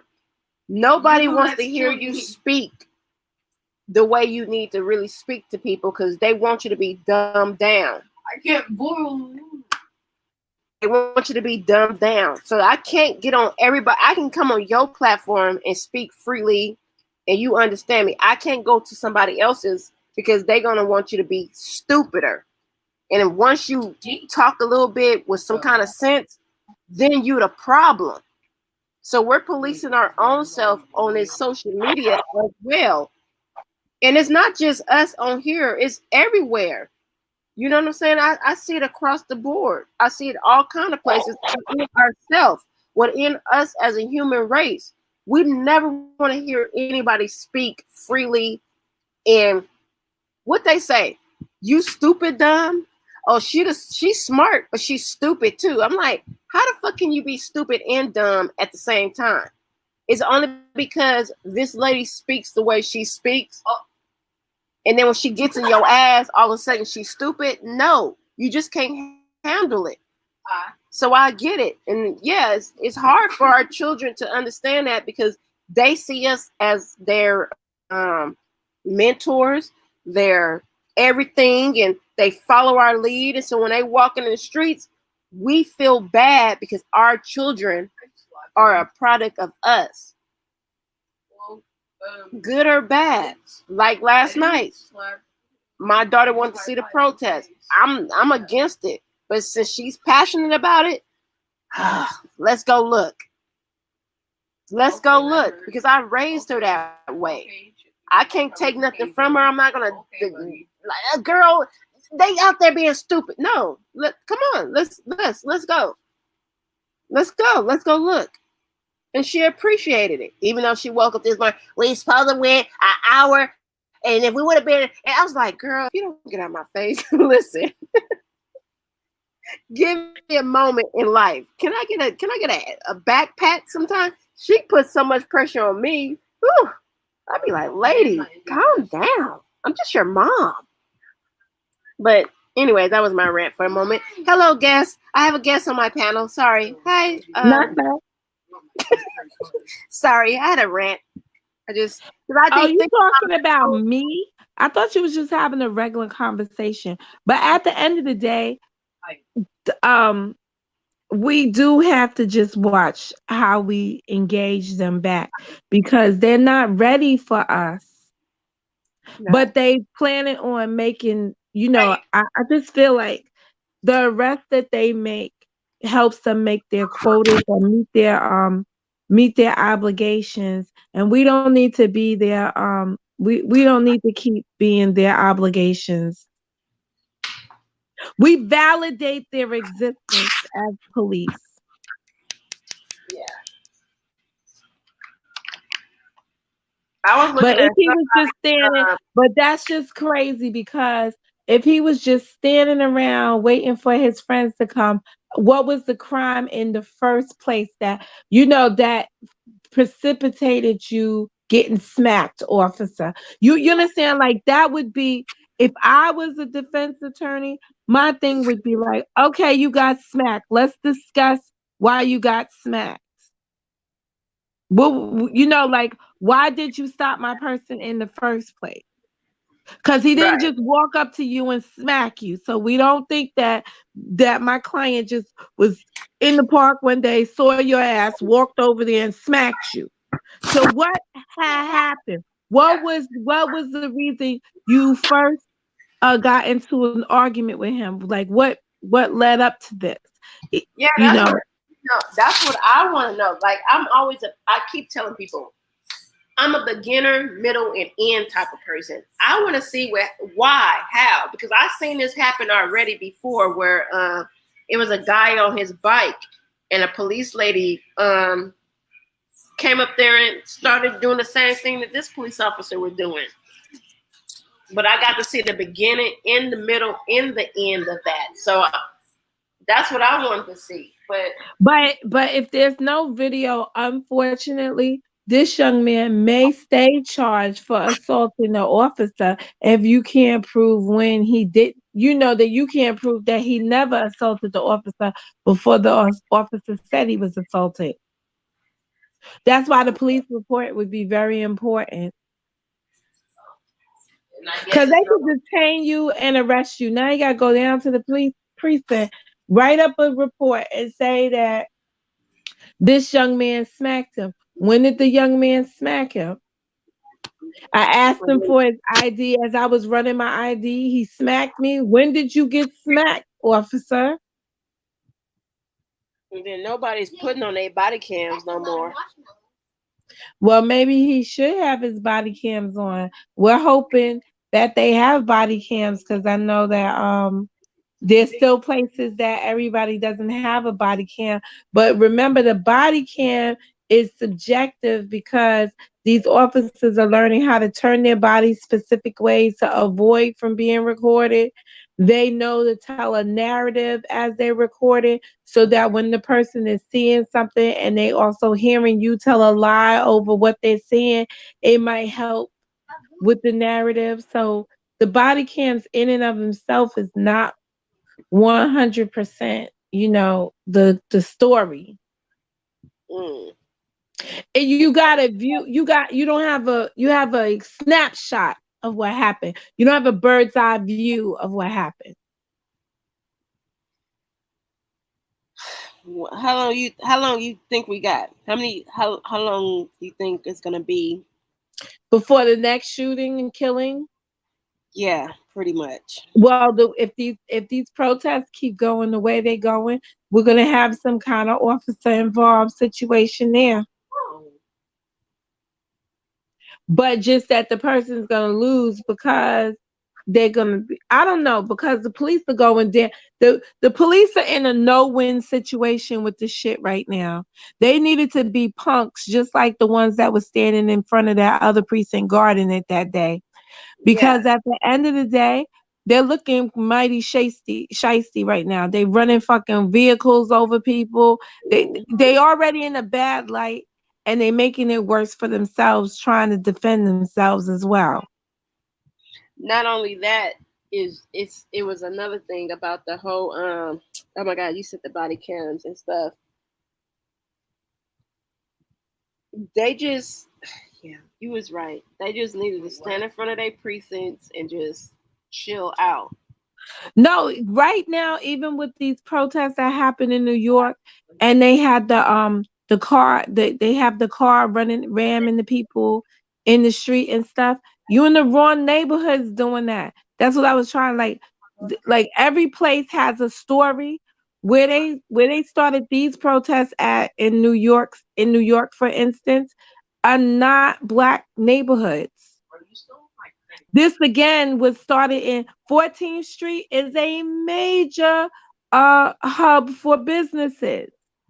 So who would organize a rally at 14th Street? I'm still trying to understand. I know it has a big, a little park there, open space that you can have people at. But who would put a rally there when you've got all those storefronts and you're seeing that people turn into looting and shit like that? Who would do that? Who would organize? That's not even a Black neighborhood. That's a business district. And at best, it is affluently white. So why would you do that? Next section they went to was Brooklyn. Same scenario. You're going to go down by the Barclays Center? Really? Right. But my thing is, I don't like to sound insensitive, but I am Joy Chit Chat and what is it? Insequential conversations. Inconsequential conversations. This happened a few weeks ago with the Breonna Taylor. Okay. Why is this different from the knee on the neck? She was killed in her own home. That should have been a outrage, a protest, a burn down the city. But why is this? And you can't compare. Because we saw it. The difference between Breonna Taylor right now and this man and the outrage is, one, we saw it, and then you have these same jackass attorneys up here involved in the case, egging the people on. Well, we saw it. Okay, we saw it, but we also heard it, and this is not the first time they had the no-knock warrant where they killed somebody. This shit been happening. Now that knee on the neck is a whole situation. No, I disagree with you, Joy. We heard about Breonna Taylor. Most states was still on lockdown when this happened. Aubrey was still on lockdown when it happened. About the young girl, the 9-year-old that was killed in Detroit from the same no-knock policy. Ran into the wrong house, wrong home. For Well, some reason, I'm not. I gotta go look. I gotta go look that story. I feel I no way. No, you sent it to me, but the so for me and justice type shit, every story doesn't compel me to be attached to it. yeah, yeah. So But I'm not the one with the one with the girl with the little girl being shot. I guess if you lived in a place where there's been drive-by shootings and shit like that, it's not uncommon for that to happen. So it's not. I mean, it. The police walked in there and shot her up, right? Uh, I don't know. I have to go look. I have to go look into it, but it doesn't jump out at me like it jumps out at you. So I'm not. I don't have that. And that's the problem. This situation with the knee on the neck don't jump at me to have the whole world burning down their own cities either. Well, the whole world is not burning down their cities. You have professional protesters joined in on the plight of people. But my argument is, Mo, we still haven't figured out if the knee on the neck is a technique that's supposed to be used, even though I have seen pictures of researching myself that technique is used. It might not be on the neck, but that knee situation is being used as a technique for police. I can't even talk right now. So my thing is, okay, we can't figure out the knee technique is something that is officially supposed to be used, but the no-knock warrant is something that they have in place, and people are dying from that. Okay, so what happens, right? You are absolutely right. I don't know when they shot the little girl inside her house, but I do know that this no-knock warrant in January 2019 resulted in the death of 2 white people and their dog, right? And we know that was a big thing. But that happened to white folks. They were not hitting the street protesting when their loved one got killed, right? So there was no change in policy. See, the problem here is that every time these situations come up, there's no change in policy because we don't demand for the change in policy. The outrage lasts for a moment, but the outrage doesn't transition into a change for a better policy. That's my point. So I'm not taken away from what's happening right now by far. It's just that the no-knock policy warrant rather has been in place and it's killing black people, black children, white people. It's killing. Stop. It is the no-knock warrant, right? Yes. Is at best is a violation of somebody's Fourth Amendment right for unlawful search and seizure, right?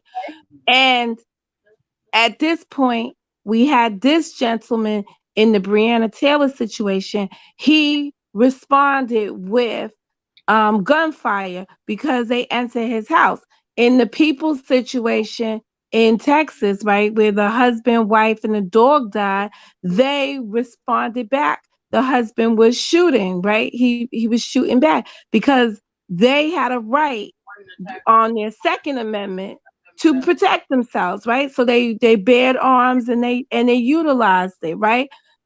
It looks like right now, after this happened to Breonna, people are looking at it and saying they're changing the policy. The problem that we have with our civil rights violations and all of these attorneys coming out, they only represent the families with the thought process in place to get the family money for the dead person. They don't look at it from a true civil rights person's perspective is not only do we get our client money, but we change this so this doesn't happen again because we're representing the civil rights of people. That's the problem I have. The difference between Sandra Bland's attorneys and what they did and what we see these other attorneys are doing. Sandra Bland's attorneys made Texas change laws, worked hard on it, was part of their settlement agreement because they didn't want this to happen again. But you don't see people running out to retain her attorneys as their attorneys in these situations because they looked at the whole picture. What happened then and what is to happen.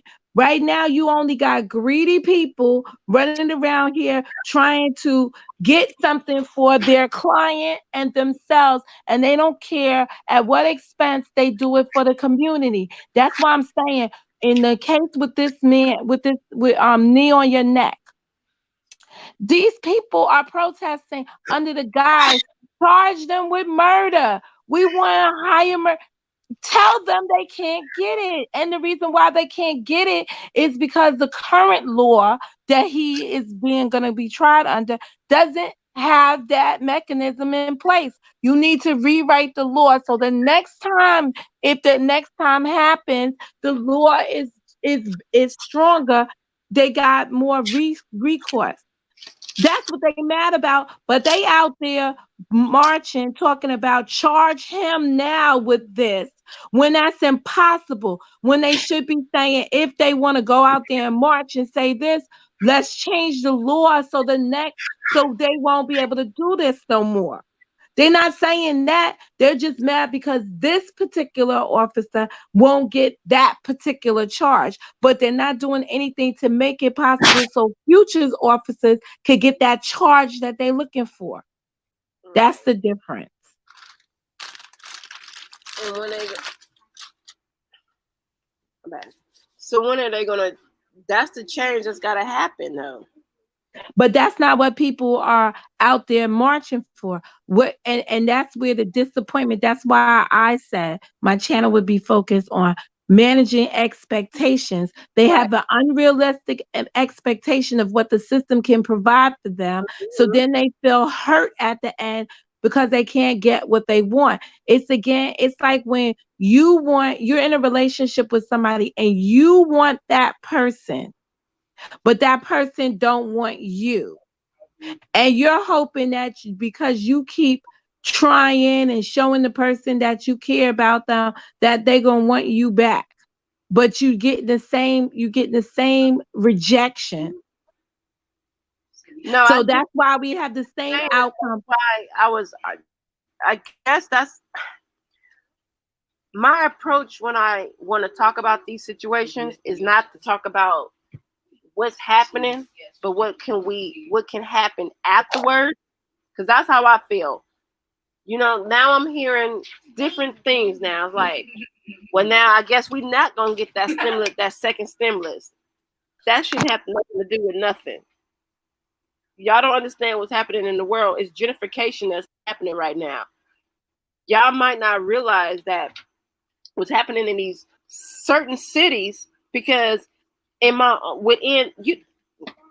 Vegas, going out in Vegas tonight or yesterday night was not about me being nosy. It was about me showing my daughter something because she wanted to see, because she wanted to live in that moment. I'm gonna give it to her. But what I noticed is we're not out here burning shit down. You know what I'm saying? So it's like at the end of the day, what are we out here? What are we out here doing? Because like you said, if you really want to fight this, there's a different way of fighting it. Me bringing up the Brianna and Ayana situation is the purpose of that is, like you said, it wasn't filmed. It's not on camera. So it doesn't matter. And that's the hurt behind it. No, I didn't say it wasn't filmed. That's why it doesn't matter. Well, you mentioned the fact that it wasn't on. No, I mentioned the fact that we saw this man's life taken away from him right before our eyes. And it doesn't meet any narrative that they can say. It was only narrative it meant was police brutality, excessive force. That's what we saw. In Breonna Taylor's situation, right? We have they have a systemic situation here that has been going on for it's been a problem in there. The whole no knock warrant policy has a problem because in each of the cases where we have these no knock warrants that go wrong, you have two things. You have a supervisor who says they didn't sign off on it in the police department. And then you have a district attorney that says they didn't know nothing about it to ask more questions to prevent it from going before the judge. So in any event, as an administrative practice, judges at best right now can say every time they receive a no-knock warrant, they ask more questions instead of just signing off on these shits, right? So that comes from a judicial standpoint. The judges are not asking enough questions. They got shit that comes to their desk and they're just signing it. I don't understand why a judge is signing anything just from a police officer that's not vetted with the DA. So that's a problem. That these are little solutions they could have already put in place for a long time with the no knock warrant situations for a long time. I dislike, I'm just gonna say this, Joy. For Monica, right? Everything that happens out here is not an issue for me to take up, right? And the reason why it's not an issue for me to take up is because I would wear myself out worrying about the world that doesn't worry about me. I worry about the things I can change, or I feel that if I put my voice to it, I will make a change. So if this Brianna situation is so passionate to you, take it up on a different level. But you're beating a horse that everybody already understands is wrong. Politicians got their ear on it. It'll be a matter of seconds before the no-knock warrant policy is eliminated. But there must be a reason why they have the no-knock policy in the first place. But you're right, because when I take a stance and I look at certain things that I want to go live about, and that was you're right, because me talking about the J.R. Smith situation only hit home because I have a son in that predicament of life.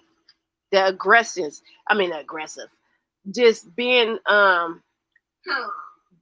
pointed out to be the aggressor. Impulsive, right? Well, you say he was. You saw a similarity in there, and someone else happened. Right. So no, you're right. Yeah, if the Brianna situation, if a different, because I do bring it up in different scenarios, and I have brought it up like I do. So you are right about that, because sometimes you gotta, on these platforms, you just can't come out here talking. You gotta have a talking point, a reason why. Because there are a lot of people that take advantage of these platforms where they just want to say stuff, but if you're not looking stuff up and you're not understanding what you're saying, then it's not Brianna. It's not Brianna that you are concerned about, though. Your underlining is the little girl that was laying inside her grandmother's lap and got shot and killed because people came inside her house and raided it. That part, yeah, and it just sparked something up with the Brianna, because I was like, wow, that's happening over and over again, and I didn't know about the no-knock policy warrant. I keep saying policy, no-knock warrant. I just thought they were able to do that kind of shit, but now I know there is. I didn't know that. I was just. But did you not know about the little girl situation already? No, I knew about the little girl situation, but I didn't know about there was a something in place for that to happen. I just watched I seen when the guy went to jail. I seen when the other officer, it was just. But why did the officers go to jail? Because his fellow officer testified against him and said that the shit he said was He tried to say that the grandma jumped up, and the reason why he shot the little girls because the grandma jumped up and startled him and shot. And the other officer was like, "No, So he falsified the police report of what happened. He lied about what happened in the apartment that resulted in him killing her. And then the other officer basically said, "We are trained to handle situations like that." All right, wait a second. Who was the other officer? He was a person that testified, or he was a person at the scene at the time? He was there. He was there. I'm gonna have to look that. Yeah, He was there. He was there, and he just didn't believe the fact that you can be startled and shoot because someone jumped up. You're trained. He's basically saying the shit that we're looking at right now. We're not because I'm not a police officer, but we're trained to. This is the reason why we was trained, and I'm not fucking taking the fact that you're gonna say she jumped up and startled you and lunged at you, and your gun accidentally went off and shot the little girl. He said he was not taking that shit to his grave, and they asked him. He said, "As an officer, you guys are like brothers." Is a brother. He like, yeah. He like, so you basically, you testified against you. He like, yeah. I'm sorry, because I can't see myself having my gun lunge because somebody jumped up and I got startled. Like he just couldn't understand it, and that's why he testified against them. That was it. So yeah, I might have an underlying passion behind something because I couldn't get it. And it's happening all over again. And it's not happening all over again because you keep bringing up the point that it was a wife and husband and they dog that had the same thing happen. They were Caucasian. So it's not like you keep saying, it's not a black and white thing. It's a human race. Right. I keep saying race. No, but it's a humanity issue. This is inhumane. We're not dogs. We're people. Exactly. And when they become right, but when they become blue, he did kick that man to the point where like, bro, you gotta have insurance for that. Like, calm down a little bit. But yes, but at the end of the day, the police represent, or what we hope, we hire them to protect us. We are supposed to. There's a confusion here about being a public servant and what that means. It doesn't mean that the public is public enemy number one, but they're treating the people that they have to serve as the enemy. Yes, there are bad actors out here. There are bad guys out here. And yes, we understand that you engage them, but everyone you engage is not a bad actor. And you should treat people with respect. And that's just the bottom line. If the man passed a $20 counterfeit bill, right? And that's another thing that people can't wrap their head around, because any one of us who walks around with currency can potentially have a fake $20 bill. Doesn't mean that we intentionally are trying to move some fake money. Unless you went to Mr. Whatever his name house is, and you found him in there with a whole printing press and something else going on, then I could see you being, coming to that conclusion. I was looking at somebody that was like, if that was a $20 bill, all you got to do is return the shit back to the treasury and get your money back. That's yeah. We all know that you can get the money back. You just have to submit it, and it takes a little bit of time. But I don't know, something else transpired, because a $20 bill, passing a fake bill at the store, right, shouldn't have resulted in the store owner even wanting to call the police on somebody in the first place.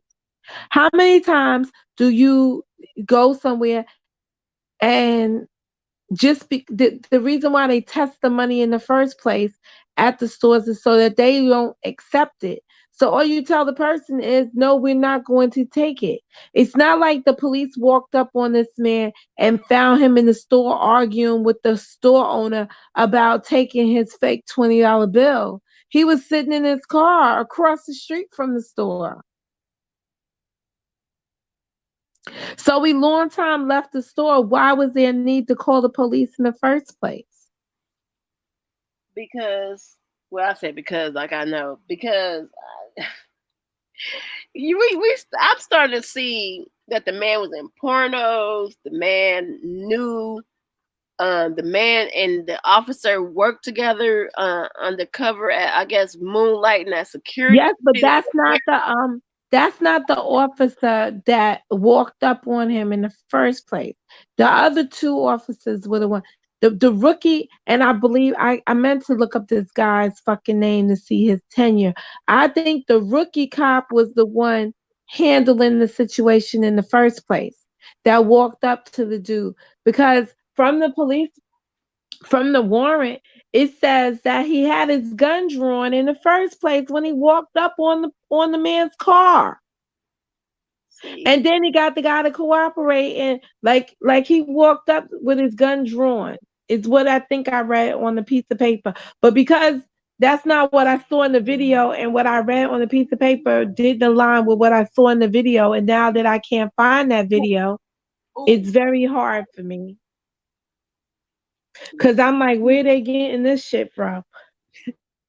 Renee walked in and said, "Who was in the port?" Yeah, it's like it's a lot of. I'm like, what does it have to do with being blue? The dead man was supposed to be in pornos. He's supposed to be in pornos. He's supposed supposedly he worked with one of the officers moonlighting at security. They supposedly had been doing the same Caucasian woman at one point at one time. It's like they trying to make it a personal situation, like it was meant to happen. So I'm just looking at this shit. I'm not taking it was personal to him, but he's not the officer that walked up on him in the first place. You talking about Derek? Derek is the officer that responded to the other officer's distress call.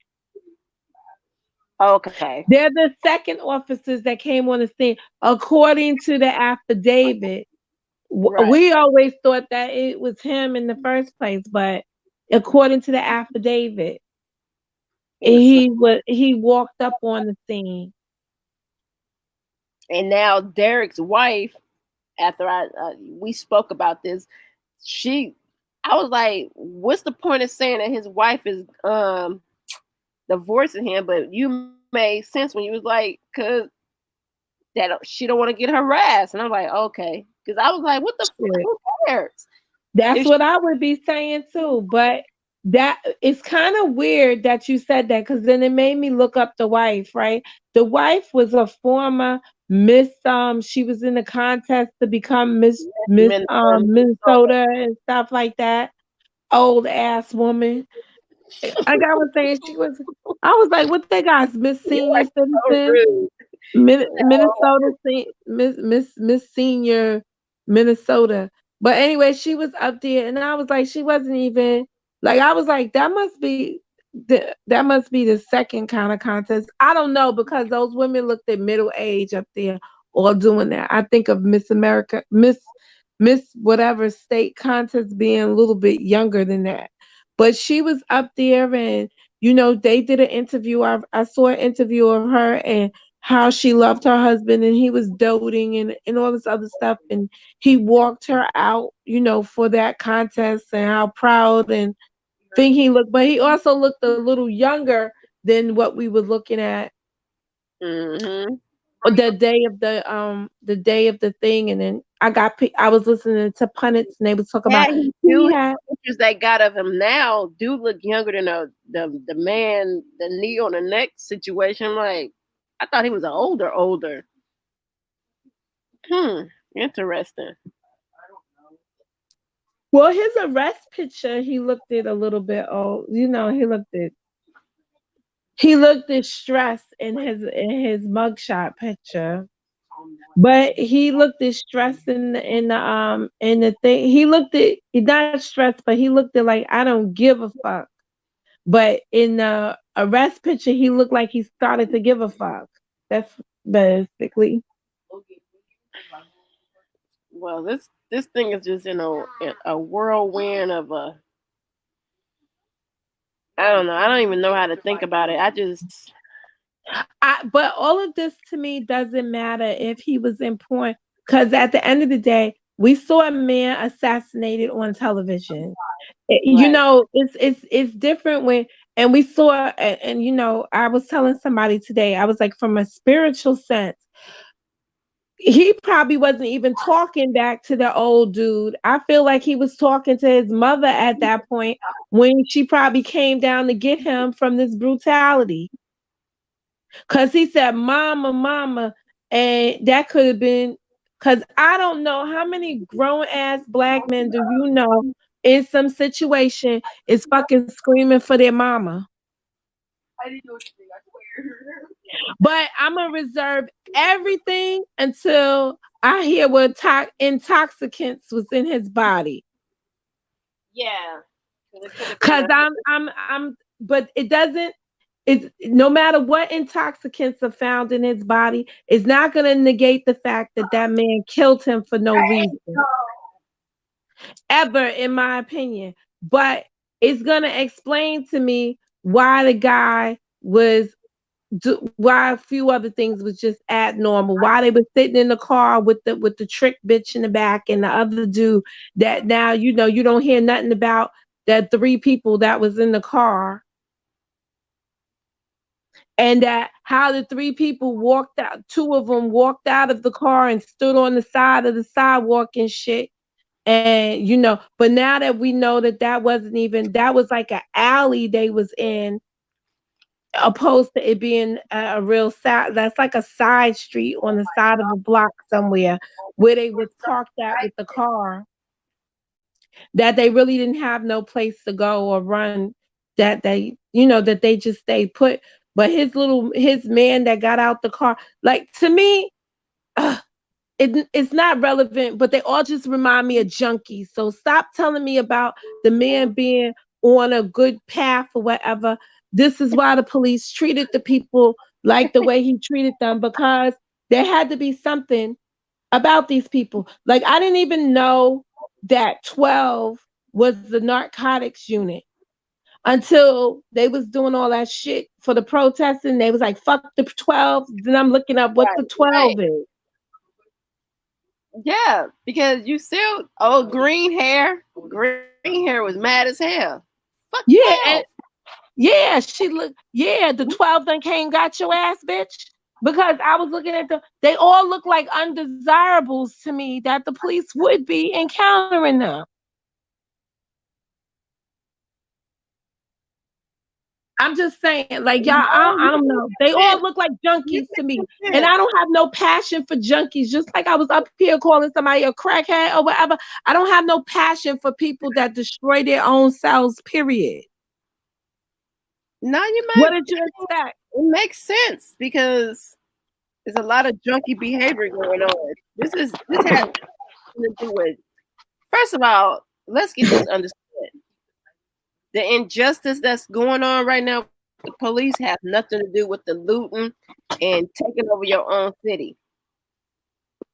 You're burning down shit. No, the looting is coming from, the looting and stuff is coming out of the pandemic. Are you serious? This is people coming from the pandemic, and they've been suppressed in their house, and they don't know how to handle this shit. I'm sick of people saying that. I don't believe that for one. I don't believe that. I'm sorry. Because you have your kids and you love your kids and you love your mother and you're living with everything that you love in your house on a daily basis. Some of these people spend a lifetime getting away from the people they're around.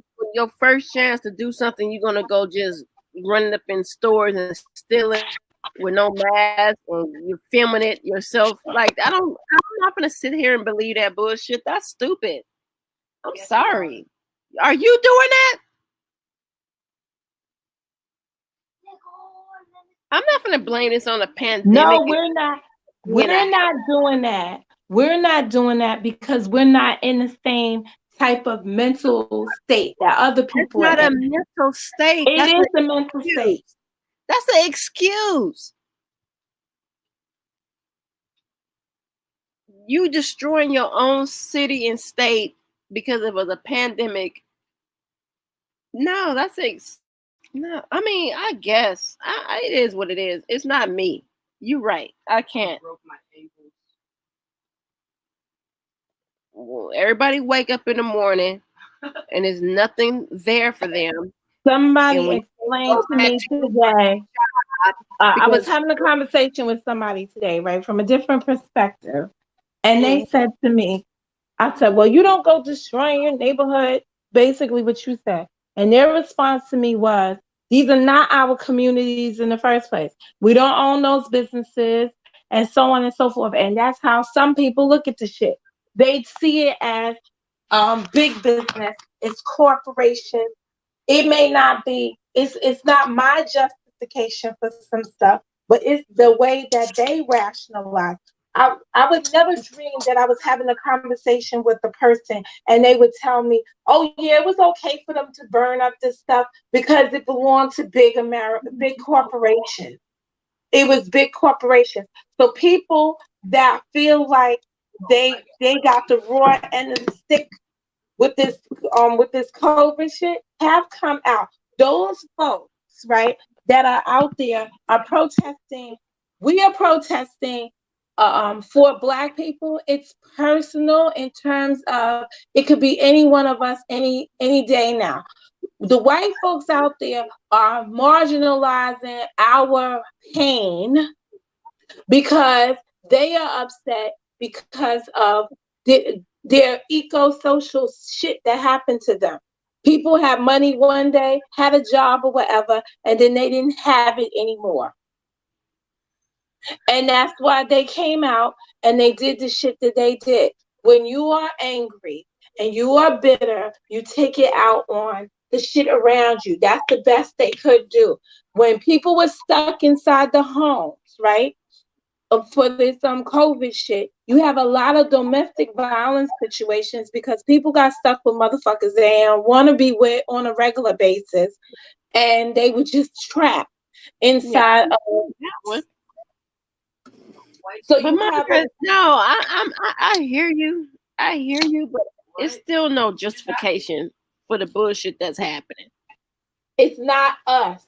You understand? But we live in a society that's bigger than us. But even okay, you might, I don't know. I can't see it. I can't get the vision in my head of why people is doing the things that they doing based off of really nothing. I can feel the injustice that they feel about the knee and the neck. Listen, are you prone to steal anything in your regular day? No. The people that were out there stealing. I don't know. I ain't gonna even lie to you. I think I got a case of water one time because they didn't scan it when I was leaving at the grocery store. I might have had a moment like that one time. And I even told myself, I was like, oh damn, they ain't scan my water. That's an honest mistake. You wouldn't have been walking out with a fucking fry daddy or whatever you call it, air fryer. An air fryer. What you think they did? They walked out with the air fryer and left their credit card number to charge me later because the machines are not working right now. You walk inside there with the intent to steal. If you went inside Target in the middle of this shit, you went in there to get something. Most people wouldn't go in there and take out anything. But you know, this is a materialistic world, right? Remember, when the stores open up, right? When they opened up the stores, where was it in Atlanta? Where were Black people at? Where were they at? Let me go creative mode. The sneaker store buying sneakers. They had to get when Jordan, new Jordan. Yeah, I seen that stupid ass shit too. I was just like, oh. You've been on lockdown for fucking 2 months, and the first thing you thinking about is a pair of motherfucking Jordans? Yeah, I seen that stupid shit too. I was just like, whatever. Your old sneakers got messed up just sitting inside while you was just sitting around the house? You're right, because I can't wrap my brain cells around none of this shit, and I'm trying to, but it's like you're right, because it's like we are. My goodness, It's weird because we don't live like that.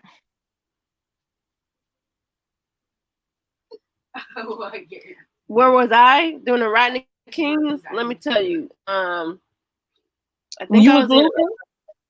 No, it wasn't looting. My people wasn't looting either, and I lived in a hood. I lived on 52nd and Compton Avenue at my granny house. I believe I was in junior high. Were we that young when Rodney King happened? I'm watching it as it's happening. I'm watching it as it happened. But my family is in a house watching it as it happened. We're not outside. Now, we did know people in the hood because I grew up around Pebbleos, Bloodstone Billings. Listen, I know what happened during the Rodney King situation. I was sitting my ass in the house with my granny and them, my mama, and no. So, and after it happened, man, shit never really got right until I got older, until I was in my mid-20s, almost 30. That's when our city started looking better again.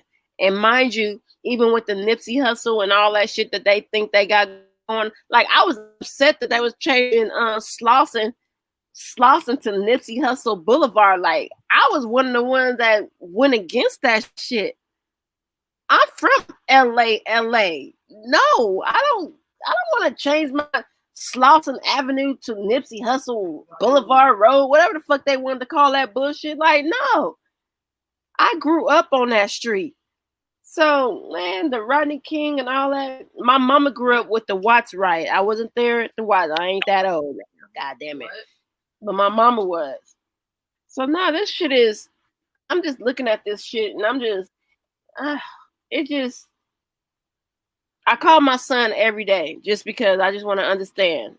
You sitting at the house, right? But nothing going on in his state where he's going to school at, and Vegas is right here. And I'm like, where's the fighting at?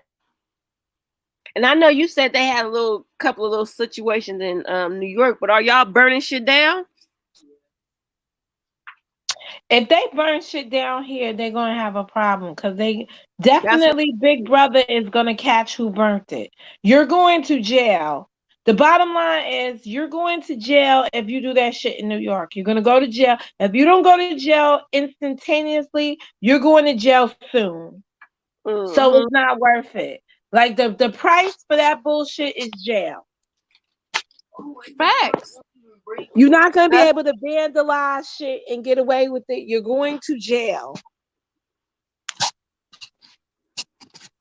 I don't think we have it in us right now to be fucking. I think because more Black people live here, there's empathy for the situation. Yeah. You understand? So they would just be out there upset about that. But I'm not even shocked. I was shocked when they burnt the police car because that I would have never thought would have happened. But I remember when we had the blackout, which is crazy here in New York. One of the big things that people thought would happen during the blackout is that people would go looting because there was a blackout. But that didn't even happen here. That didn't happen in New York either. You understand? We take the good, we take the bad with our shit, but I would have never thought that to be the case. Yeah, I just don't understand. I mean, at this point, maybe when I was younger, when the whole Rodney King thing happened, I probably was in our mindset like burn that shit down, but I was sitting in front of my granny house on 52nd Compton Avenue, not outside doing it like that. But I'm looking at the shit. But today, now that I'm older, and like I said, I did take my daughter out last night about this. No, where is he? But I had already seen that it wasn't really too much going on. So I just wanted to take her out so she can look around, because she wanted to look around and be like, oh my gosh, let me see. Let me blah, blah, blah. Well, they should have never burnt down that police station, because the bottom line is now all of the whole city like that. Like, that was ridiculous. No, but they did. All right. The problem with that whole city burning the way it did is that they didn't even send in the fire trucks to stop the shit.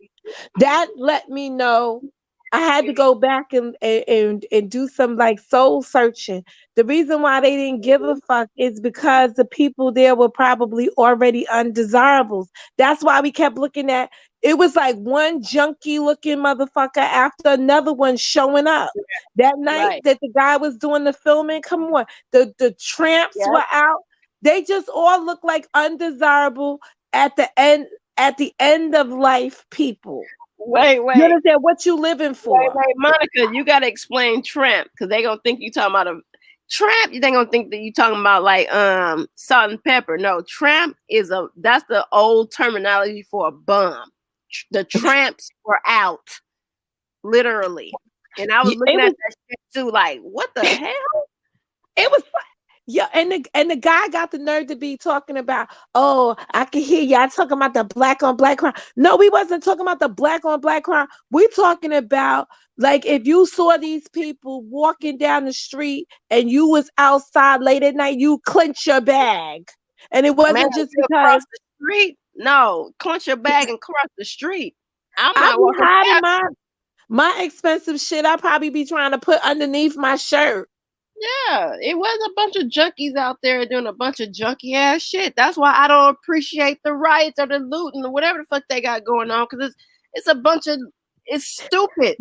Did you see them searching in the debris for like drugs or whatever? Yeah, the green hair girl. Yeah, I was like, yo, they was looking for change and quarters and stuff like that. I'm out here and I'm cleaning up. Cleaning up. No, my nigga. You don't even got a broom. But she was cleaning up. Like, who does that? They just seem like when, like, I don't know. It just it was like seeing the homeless walking around. It was one after the other. It was terrible. It was absolutely terrible. And a couple of young men that spoke on the thing, I was thinking they was out for a hit, but it doesn't even matter, because I'm still waiting for, I think we're down to 11 days from now to see what their city's COVID rate is going to be 11 days from now, because people seem to have forgotten that we was in this pandemic. They outside with no mask on. You know, it was just like the behavior was just so flagrant. It was just foul for where we just came from. Yeah, it I like the terminology you just used, flavors. I didn't even know how to even explain this to myself, and I'm talking to myself half the time, and I'm like, wow, we just came out of a situation, and here we are, like, listen, let me tell you something, and please don't take it against me. Just throw the whole 2020 away. I'm over 2020. Just throw the whole 2020 away. I just want to start fresh, because 2020 has been the most awful ass year. And I'm not talking in my real life. I'm talking about outside of my life.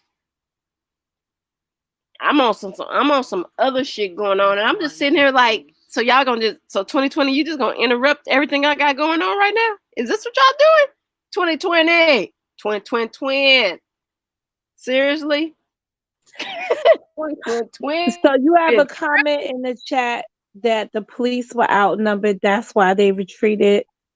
It's more than that. I personally feel like the police weren't in the mood to fight, because if anybody in their right mind knew what their fellow officer did was wrong.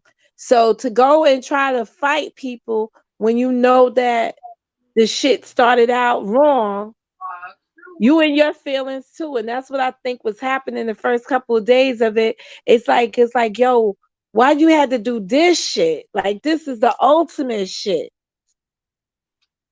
So I keep feeling like the reason why the police were not in, they were not in the fight for that shit moment. But where they were in the fight for that shit moment was when they had like fucking 20,000 police officers covering his house. And that part I didn't understand. But I was just saying, if his house burned and they was just letting shit burn, the whole neighborhood probably would have burned. Because I never seen, they had more police officers at his house protecting the officer's house than they had protecting the fucking station.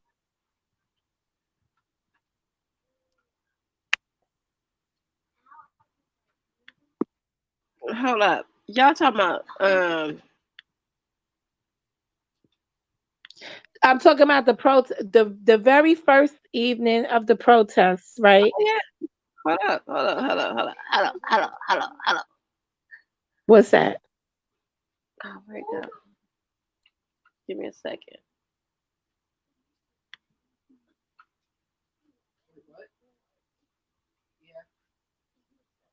No, why is it doing that? Y'all talking about this moment? Well, that moment they had barriers, but no, the one where they had all the people, it was, that was like going to a funeral right there. When they was standing in front of their precinct, protecting the precinct, it was like they was at a funeral. Man, for real. And mind you, I stopped playing up on top, they had shooters on the roof.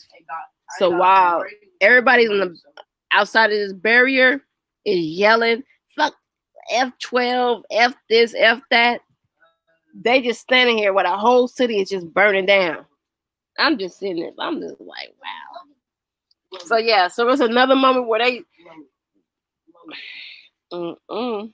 Well, this is leadership, because also the mayor had them not moving either. You know, because he was saying, like, I don't understand why no one's arrested. And I'm sure these men and these fellow officers was feeling a certain kind of way about that whole scenario. Right. Why we doubled up on your screen? First of all, because this is from, I pulled up my last, this is the live we was on. When I did the live. That night? Oh. Yeah. No, you ain't double up. That's just me showing. Oh. So night. now the other scene where I'm saying there was more police officers was guarding the police officer's house. See, I didn't see that one. Yeah, there's a scene in the nighttime when they got there guarding the man's house, and they got about, I want to say, 50 to 100 officers out there guarding the man's house. Yeah, I heard that they wasn't even messing with the little corner store that this whole little $20 situation happened at. Because somebody was like, we burning this stuff down over here, but around the corner where this actually happened at, nothing's burnt down. Y'all burning up the road. That was the first night. On the first night, the people were running around talking about, we burning Target and stuff. It's corporations. They was all fucking happy. And I'm saying to myself, why are they burning? You know, even the people in the chat that night was so excited that they was burning down the corporations and stuff, big business. And I'm saying to myself, shit. And then Aldi was the only thing sitting there, looked like it didn't burn. I was like, please don't burn Aldi, because these motherfuckers not gonna be able to eat. Man, they still not able to. Aldi's, you ain't getting no food out of Aldi's. I was about to say, I don't know what you getting out of Aldi's, because I only been in there one time. Man, they had an Aldi's in Memphis, and I was like, y'all need to just take this back to where y'all got it from. I'd rather have a Trader Joe's than this. Yeah, I Aldi's don't is know. white. I only got the frozen grape juice out of there. You know, the one that's concentrated and you make it. That was Yeah. what I used to get out of there all the time. I went in there, I was like, what no name brand bullshit is this? But I found out that Aldi's food, don't fall asleep on Aldi's. Found out that Aldi's sells brand name products under their label. So you could be getting Agos, but they calling them Aldios or whatever. I don't know. I haven't been in there, That's but no big deal to me. I love buying off-brand shit. Shit. no, but I was just no. I looked in there and that shit was weird. But the milk really comes from the same place that the other milk comes from. It's just cheaper. It's the same milk manufacturer, but it's just cheaper. No, So isn't they that was Aldi is cheaper, or they don't? no, it's cheaper. Because remember, they was the ones that started the no bags and all the other stuff, you know, the recyclable stuff. So Oh, that it was makes it Oh, so y'all don't have oh no, it wasn't Aldi. Y'all didn't have the food for less. no. Oh man, food for less. You shit, no bags, We nothing. the only You place we had that I think was like that was maybe big. What is that thing called? Western beef might have been like that. man, But I that was miss supposed to food be like for a less. big that was supposed to be like a big meat market. But throughout the years it's just turned into the place where where people from over in other countries find most of their products because they got more you know seasonal type stuff. You know, I don't know I don't know what best to say it, but people from other countries, it's more international based food Oh up in yeah, there. we got a couple of those out here. We got the World Market, and then we got Yeah, stuff like that. I don't like I don't like shopping in any kind of store that when you go in it, they got the hay on the floor or peanut shells and shit like that. I don't want to be walking man, through. forget that. The smell be killing me. Yeah, that's the next thing. Sometimes some So of those worldly stores just be having this. I'm like, and motherfuckers just be walking around like that shit smell like roses. Like, I'm out of but here. it's It's like a not big me. meat market when you think about like when I think about it, it's like it's walking in a big meat market because you know how they have those plastic things that hang down to try to keep all the cold air in on that section. Man, I'm so sad though. I'm not even gonna lie. Even after the corona Courvoisier virus, I used to go to this one Asian spot that had all the fresh meats, all the fresh. Cause I ain't gonna even hold you. I fucks with some fish heads. Now I can fry up a fish head. I eat stuff like that. Sorry, excuse me. You But fry now it or you make a soup out of it? I can do both. I usually Oh, do a I never heard nobody say anything about frying it. no A frying fish it is head. really good too. Cause if you go to the Chinese buffets, they be having those out there. The whole fish head out there on the whole. Mm. Yeah. So I don't discriminate against food. I eat everything. I'm So not really buffet type person. I don't like to think that random people could just talk over and that's the grab thing. shit. I fucks with the buffets, and I never got the Courvoisier virus and got sick. But now I can't even mess with what's that place called? And I know they food is fake. They ain't real Asian food. Panda Express. Oh, So now I never even been in there. no, No, yeah, but I've seen them. I never been. They had one in Jersey. I never been in it. cool, but they ain't. I make my own fried rice, but they just they like But now I can't even go to that little Asian spot to grab food because now I don't know. Ever since Agent Orange said that the virus came from them, and now the Asians is blocking Africans out their place. It's all discrimination going all over the world. I was like, fucking. Well, I told you our Chinese restaurant was closed for like a month, but they reopened. But I never went over there. Let me correct myself. I bought Chinese food for them once since I lived here. It was nasty, so I don't give a damn Yeah. what they Sometimes, do. Yeah, sometimes um, once you buy your favorite Chinese stuff and it tastes nasty, that's it. that's it. You right. Cause I don't have my desire for them, and I can do it myself too. But I just like, ugh. Once you get that nasty taste and it's gone, it's like, yeah, I'm good. Y'all can't fuck shit up. That's rude to mess up Chinese food. I Yeah, haven't. that is like Chinese food should be the only food that you could go anywhere and it tastes the same because it's Chinese food. But yeah, I've come across nasty Chinese food, so I just don't. Actually, I haven't really. I've been here now 2 years, so there was one. So I haven't had Chinese food like in over 2 years, but uh, on the norm, I probably didn't have Chinese food before that for about 2 or 3 years then too. So it was something that just was like, oh, let me try it because it's right here. It's across the street, but it could stay across the street.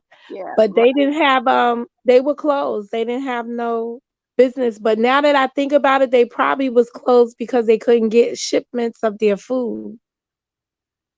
The ingredients they needed to make food, so they probably had to just close. what a dog is always running down the street though. For what? I said a dog is You always said a dog down the street. was running down the street. Not up here in I hardly see a dog or a cat. No, So you're everything right. they would have would be rats. I don't really see. I have a parent. One of my kids. They mom is a she worked for animal control. I'm like, damn, I really don't really see. I don't see stray dogs and cats in Vegas like that.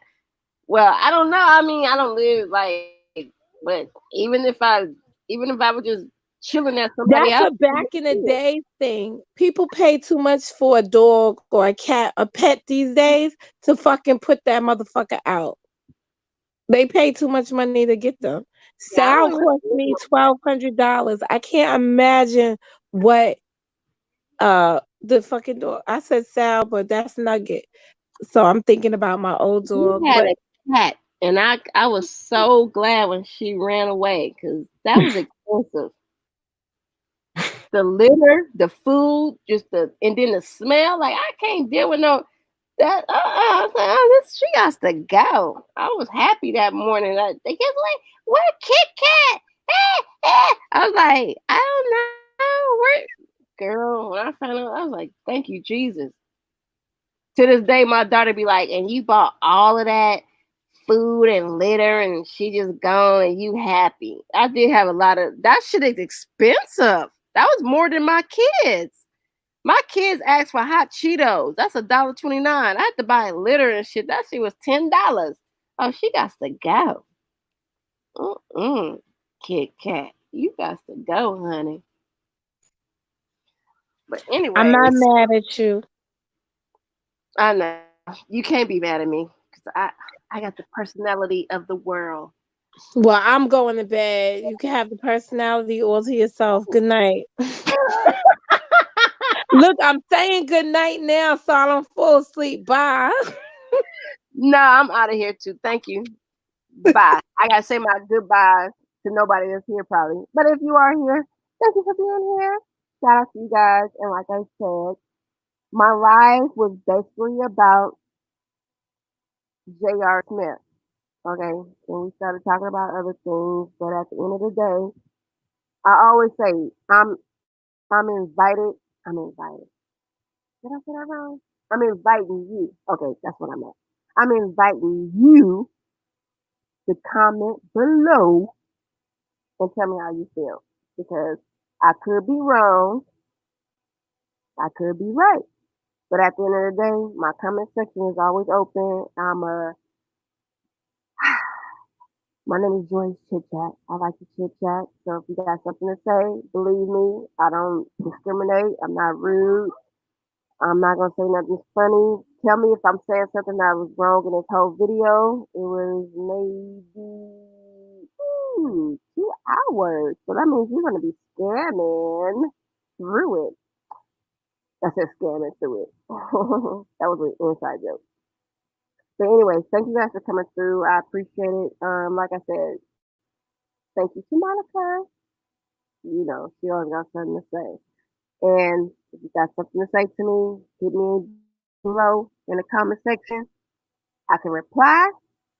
I'm going to listen, read it, and I might come back and address it. If not, that means I was right. Hey, I was right. Nobody's got nothing to say. All right. Thank you guys for coming through. Actually, I appreciate it. And you guys have a good night. Be safe. If you guys are doing any kind of riots or looting, can y'all send me something? Like, listen, if y'all looting, send me something. Otherwise, y'all have a good night and be safe. Wash your hands. There is still the virus, the invisible virus is still out here. So be careful and be safe. Appreciate you guys for stopping by. Bye.